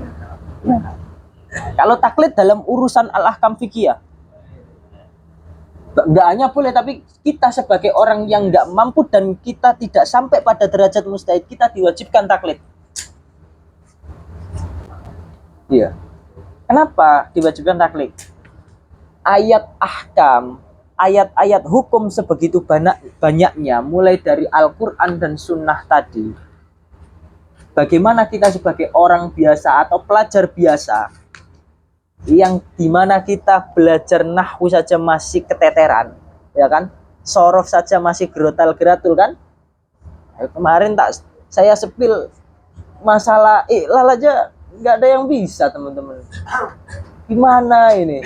Apalagi azam gitu kan, katanya sudah kotrunada gitu kan. Tapi mengiklal ittasolah saja nggak bisa gitu. Waduh, gimana ini? Mengilal ittasolah itu nggak bisa. Oh, betul. Oh, ya. Oh. Lupa itu tanda pernah belajar. Itu. Kalau kata guru saya dulu itu, kalau saya dulu kata ini salah satu guru saya di pondok. Kalau dulu saya nggak bisa iklal juga pernah. Nah ini, contoh teman sampean ini contoh daripada orang yang pernah belajar dan banyak belajar juga. Makanya orang lupa, tanda seorang lupa itu dia itu banyak belajar, katanya beliau. Makanya kalau sampean nggak ingin lupa, jangan banyak belajar katanya. Makanya Febri ini jarang belajar, jarang belajar aja lupa, apalagi banyak belajar. Intinya nggak usah Nah, ada namanya muqallid. Kalau muqallid atau orang yang taklid dalam urusan akidah itu tidak diperbolehkan. Tapi kalau taklid dalam urusan al-ahkam, al-fiqhiyah, itu bahkan kita sebagai seorang yang nggak punya atau orang ibaratnya nggak berkompeten lah ibaratnya untuk istinbat ahkam, maka kita diwajibkan untuk taklid. Loh, bayangin aja, gini pertanyaan apa? Sampean tafakur aja. Seorang sekelas Imam Nawawi, ya kan, dijuluki sebagai mujtahid madhab, itu masih ikut madhab Syafi'i loh. Sekelas Imam, misal saya ambil contoh, sekelas Imam Ghazali masih Syafi'iyah. Ya. Sekelas Imam Haromen itu Syafi'iyah juga. Sekelas Imam Muzani ikut gurunya. Atau mungkin ulama-ulama mutaakhirin, sekelas Imam Daqiqul Id, Ibnu Daqiqul Id masih mengintisab sama Imam Syafi'i.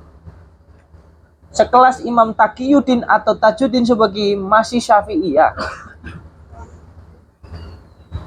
Sekelas Imam Ibnu Hajar Al-Asqalani yang julukannya itu Sultanul Muhaddisin itu Syafi'iyah, bangga beliau menjadi Syafi'iyah.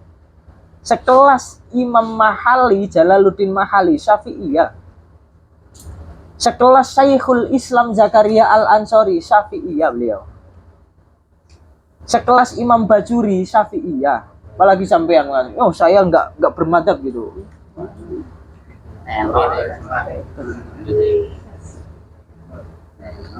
Iya kan, pertanyaan ente lo siapa gitu.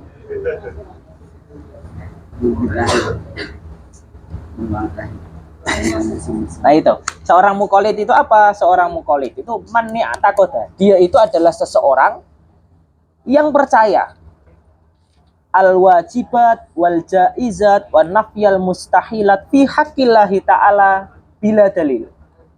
Dia itu percaya mengenai hal-hal yang wajib disematkan pada Allah, percaya dengan sesuatu yang jaiz atau yang sesuatu yang jaiz pada Allah. Dia itu juga menafikan sesuatu yang enggak istilahnya enggak layak disematkan kepada Allah tanpa adanya dalil, bila dalil. Dia enggak memiliki dalil. Maksudnya apa? Innahu jazama jazman mutabiqan lil haqqi bila dalil. Dia itu adalah jazim, i'tiqad kuat. I'tiqadnya, kepercayaannya kuat. Annahu jazama jazman, dia itu jazman mutabiqan lil haqqi. Kepercayaannya sesuai dengan realita, sesuai dengan kebenaran, tapi bila dalil, tanpa adanya suatu dalil, itu disebut sebagai taklid. Nah, pertanyaannya, apa hukum taklid? Nah, ini kan, apa hukum taklid di sini? Di apa? Di permasalahan akidah. Kalau menurut jumhur, ini sampean catat, ada beberapa hukum. Ini saya tafsir ya. Ada beberapa hukum mengenai muqallid. Yang pertama, pendapat jumhur.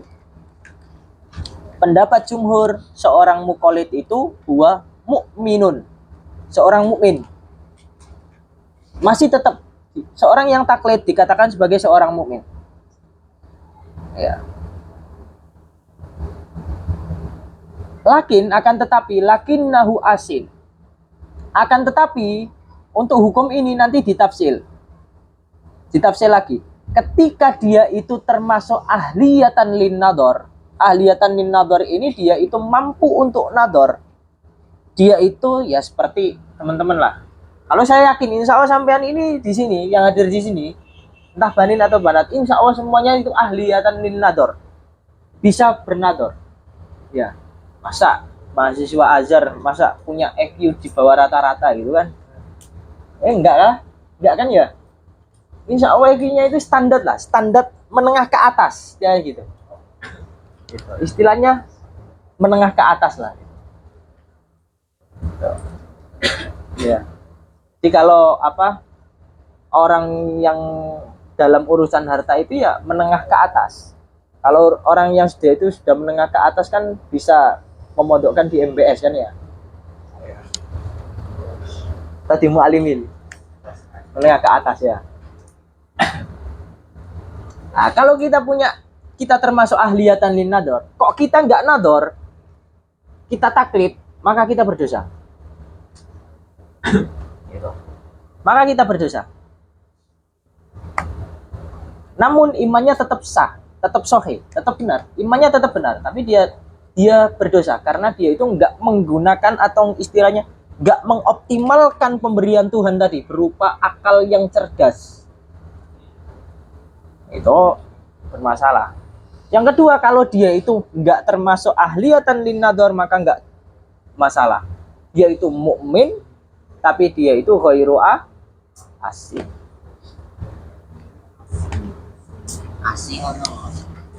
Asin itu maksiat, pelaku maksiat.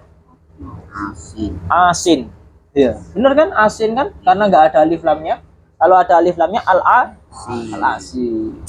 Saya takut dikomen ahli nahwu di sini kan. Kalau saya salah ngomong atau membaca takut dikomen sama Febdio gitu kan. Wah, kacau ya kalau dikomen Febdio. Iya. Ada yang berpendapat juga, ini pendapatnya Syekh Ibnu Al-Arabi. Ibnu Al-Arabi itu Al-Maliki, ulama Maliki, madzhab Maliki, bukan Ibnu Arabi As-Sufi ya. Kalau di kitab biasanya sebenarnya namanya sama, Ibnu Arabi. Tapi untuk membedakan antara dua ulama besar ini, biasanya di kitab, kalau Ibnu Arabi Sufi itu tanpa alif lam. Ibnu Arabi As-Sufi, biasanya gitu. Kalau seorang faqih, seorang mutakalim, seorang faqih madzhab Maliki, biasa dituliskan Ibnu Al-Arabi. Ada alif lamnya. Al-Arabi. Al-Maliki, madzhabnya itu madzhab fikih Maliki. Dia punya kitab Mukhtasar, Al-Mukhtasar, kitab ilmu kalam, yaitu kita punya kitab Al-Wasit, Tawasut atau Wasit namanya, lupa saya. Beliau berpendapat, seorang yang taklid dalam urusan akidah kafirun laisa bimumin. Ayo. Bayangin. Ekstrim ini pendapat ekstrim. Tapi pendapat ini adalah pendapat yang dhaif, lemah. Kalau di kitab Umul Barohin diiskal gitu sama Imam sama Imam Sanusi beliau. Duh, kalau andekan seorang yang taklid dalam urusan akidah ini dihukumi sebagai pelaku kafir atau seorang yang kufur, berapa banyak orang Islam yang kita hukumi sebagai kufur? Berapa banyak jumlah orang Islam yang dia itu bukan ahliyatan linnador? Dia itu bukan orang yang memiliki kemampuan untuk bernador atau bernalar dengan tepat atau berpikir keras, ya kan? Nah, kalau untuk seperti Faiz ini pasti gitu kan, ahliyatan linnador kan? Udah pasti. Fatih pasti ahliyatan linnador. Iya. Mbak Nisa pasti ahliyatan linnador kan? Iya, udah pasti. Lah pertanyaannya, kalau ada orang-orang tua dulu kita atau tetangga-tetangga kita yang memang bukan seorang pelajar, tidak mendapat pelajaran agama secara intensif, itu pun sesekali aja kalau ada tablik akbar gitu kan, dapat ilmu dari tablik akbar gitu kan. Itu gimana? Berapa banyak orang Islam yang dikatakan? Makanya kalau iskalnya Imam Sanusi, wa qadistus kila, kata beliau, al-qaul bi annal muqallida laisa bi mu'min. Kalau seandainya seorang muqallid itu kita hukumi sebagai seorang yang tidak mukmin, kata beliau, li annahu yalzam alaihi takfiru aqdami awamil muslimin. Berapa banyak kita menghukumi seseorang yang muslim yang awam. Seorang muslim yang awam. Karena seorang muslim ini banyak yang awam. Iya.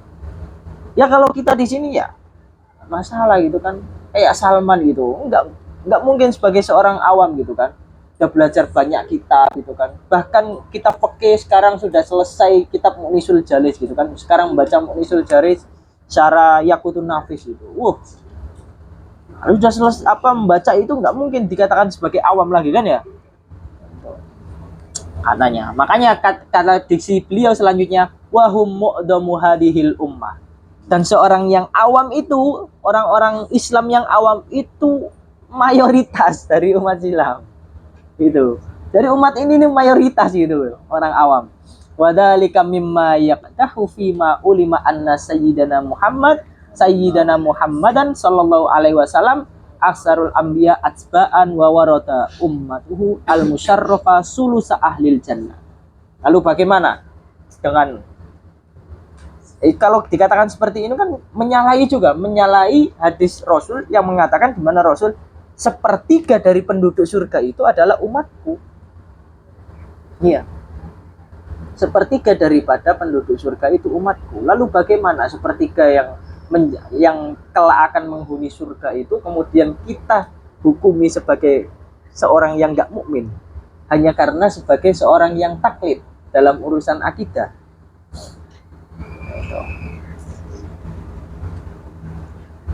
Paham ya? Jadi pendapat yang muktamad adalah pendapat yang pertama, masih tetap dikatakan sebagai seorang mukmin. Kalau dia sebagai ahliyatan lin nadhar hanya dosa saja gitu. Yuk, sampean ahliyatan lin nadhar. Kalau sampean nggak nadhar untuk urusan ini, dosa sampean. Ya, dosa sampean. Nah, sekarang pertanyaannya di awal. Awwalu wajibin alal mukallaf. Pertama kan, kita kan membahas tentang apa sih? Pertama kali hal yang wajib secara syariat itu dilakukan oleh seorang mukmin gitu kan. Ma'rifatullah. Lah, ma'rifatullah itu ala jami'il mukallafin, dia itu cukup dengan dalil yang ijmal. Jadi ma'rifatullah itu cukup dengan dalil yang ijmal. Jadi di sana dalil di sini kalau Imam Sanusi beliau di kitab Ummul Barohin beliau mentafsilkan dalil di sini. Dalil itu adalah ada dalil ijmal, ada dalil mutakallim. Kalau dalil ijmal cukup kita mengetahui siapa Tuhanmu. Allah. Apa dalil daripada Allah itu sebagai Tuhan? Qul huwallahu ahad. Allah itu dia itu punya utusan. Siapa utusannya? Nabi Muhammad. Punya utusan-utusan yang lain enggak? Punya. Kemudian apa saja sifat yang wajib bagi Allah? Oh, segala sesuatu sifat kamal itu wajib kita sematkan pada zat wajibul wujud ini. Sedangkan sesuatu yang dia itu an-naqais, dia itu mustahil. Dan yang sesuatu yang jaiz sah kita sematkan juga. Atau enggak kita sematkan. Itu cukup. Hingga mempercayai rukun Islam, rukun iman, atau biasa disikan dengan al-maklum minatin bid-darurah, sesuatu hal yang memang dia itu menjadi hal yang bersifat krusial di agama, seperti mengetahui kalau hukum sholat 5 waktu itu wajib, kemudian minum khamr itu sesuatu yang haram, riba itu sesuatu yang nggak boleh kita lakukan, dan lain sebagainya. Itu sesuatu maklum minatin bid-darurah. Cukup dengan itu. Kalau dalil mutakalim itu enggak wajib. Awal wajibin alal mukallaf ma'rifatullah. Dan ma'rifatullah ini dalilnya menggunakan dalil mutakalimin. Oh, itu lebih khusus lagi. Itu lebih khusus lagi. Sehingga apa? Sehingga kalau lebih khusus lagi, berapa persen atau berapa jumlah umat Nabi Muhammad yang bisa masuk di sana? Nah, teman-teman di sini aja belum bisa dalil bagaimana torekoh mutakalimin, dalam bagaimana metodologi seorang mutakalim dalam menyusun suatu argumentasi atau memberikan suatu dalil terhadap permasalahan-permasalahan akidah. Berarti nggak masuk. Nah, itu nggak masuk di sana. Jadi torekol mutakalimin itu tidak disyaratkan. Kata beliau, wala yustarotu ma'rifatun nadori antorikil mutakalimin. Jadi nggak disyaratkan untuk mengetahui nador tadi, ma'rifatun nador itu dengan toreko mutakalimin. Itu di mana toreko mutakalimin itu isbatul aqaid atau tartibul adillah wadaf usyubahi alwarida alaiha. Dia itu menetapkan suatu akidah, menetapkan dalilnya juga, kemudian dia juga harus bisa membantah suatu syubhat yang datang dan menghujam akidah tadi. Sulit nggak? Sulit. Oke. Sekarang kita baca kitabnya. Oke, kita baca kitabnya ya. Oke, bismillahirrahmanirrahim. Qala al-muallifu rahimahullah wa nafa'a bi ulumi wa bi ulumi masyayikhina fid dharain amin. Aqsamul hukmi al-aqli wal wajib alal mukallaf syar'an. Nah, di sini beliau akan membahas tentang hukum akal. Macam-macam daripada hukum akal dan pembahasan wajibnya seorang mukallaf secara syariat. Nah, kalau kata beliau, kata Imam Dardir, aqsamu hukmil aqli la mahala hiyal wujubu sumal istihala. Kata beliau, hukum akal, pembagian hukum akal la mahala yang sudah pasti, di antaranya itu ada tiga tadi.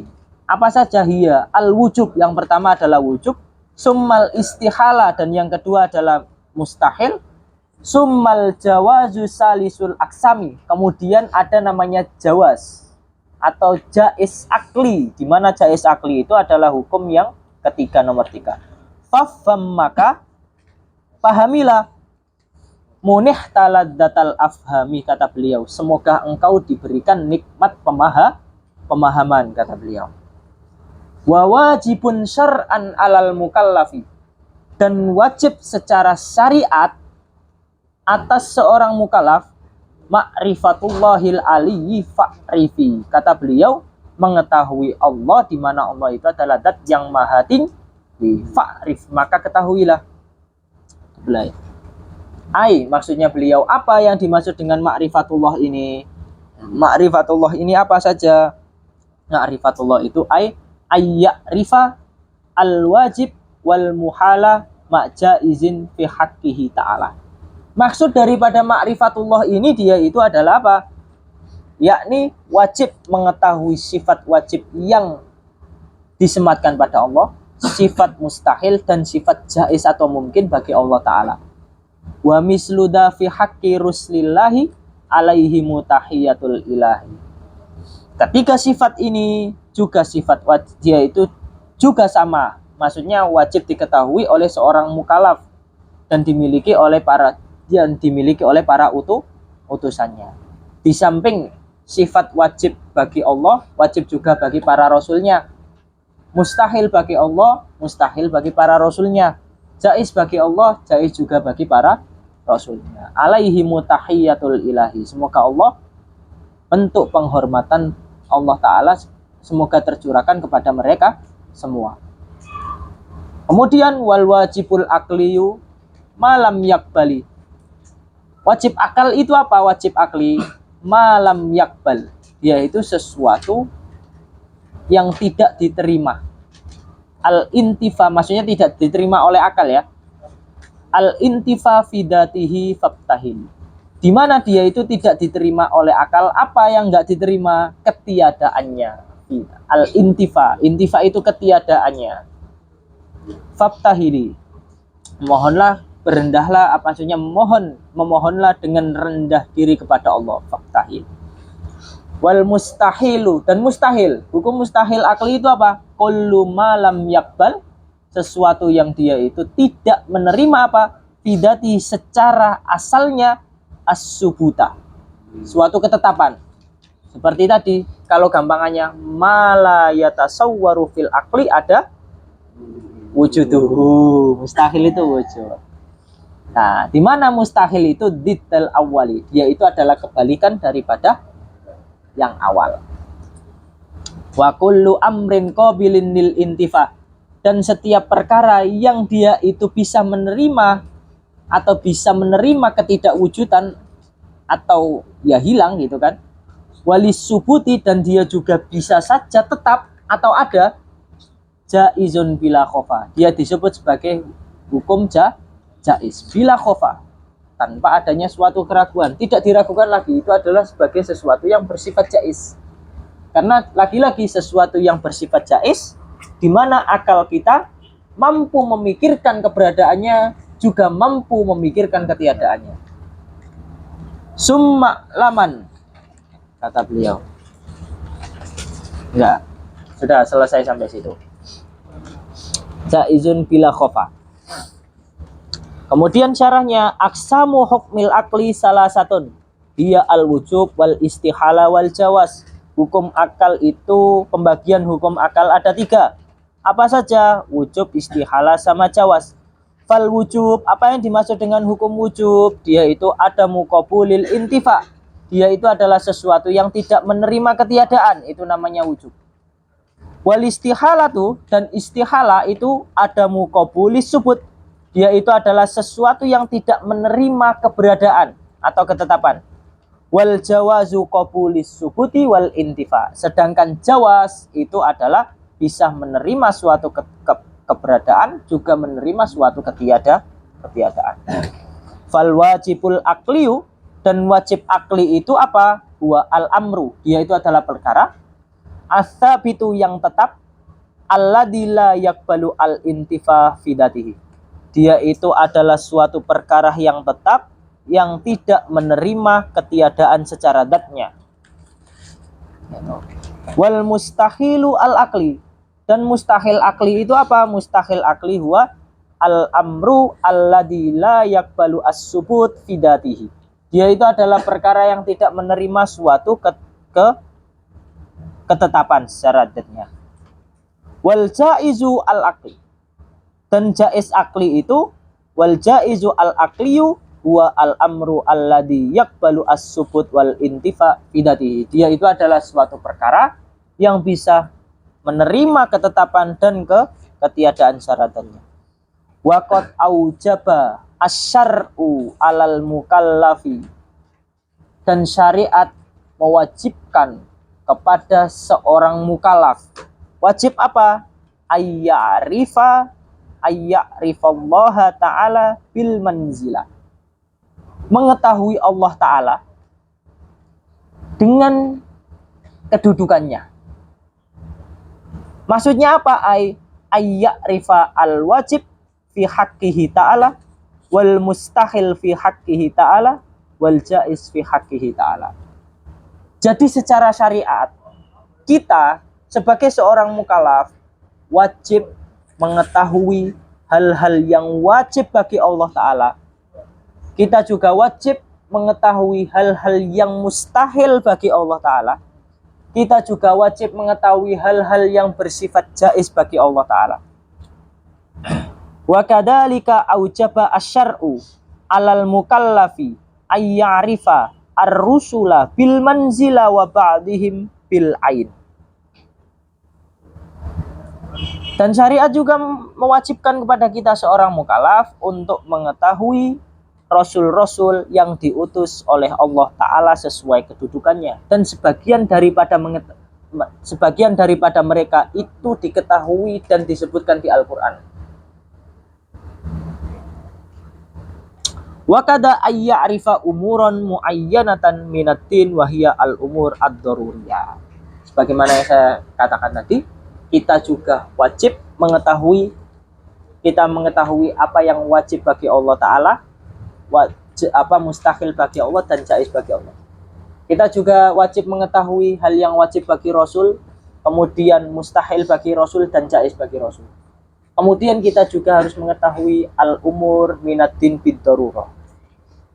Seperti tadi perkara-perkara yang bersifat esensial di agama. Apa sih hal-hal yang bersifat wajib di agama itu? Kemudian apa sih hal-hal yang dilarang di agama itu bersifat wajib? Tuh, wallahu a'lam bishawab. Cuma sedikit tapi lama ya.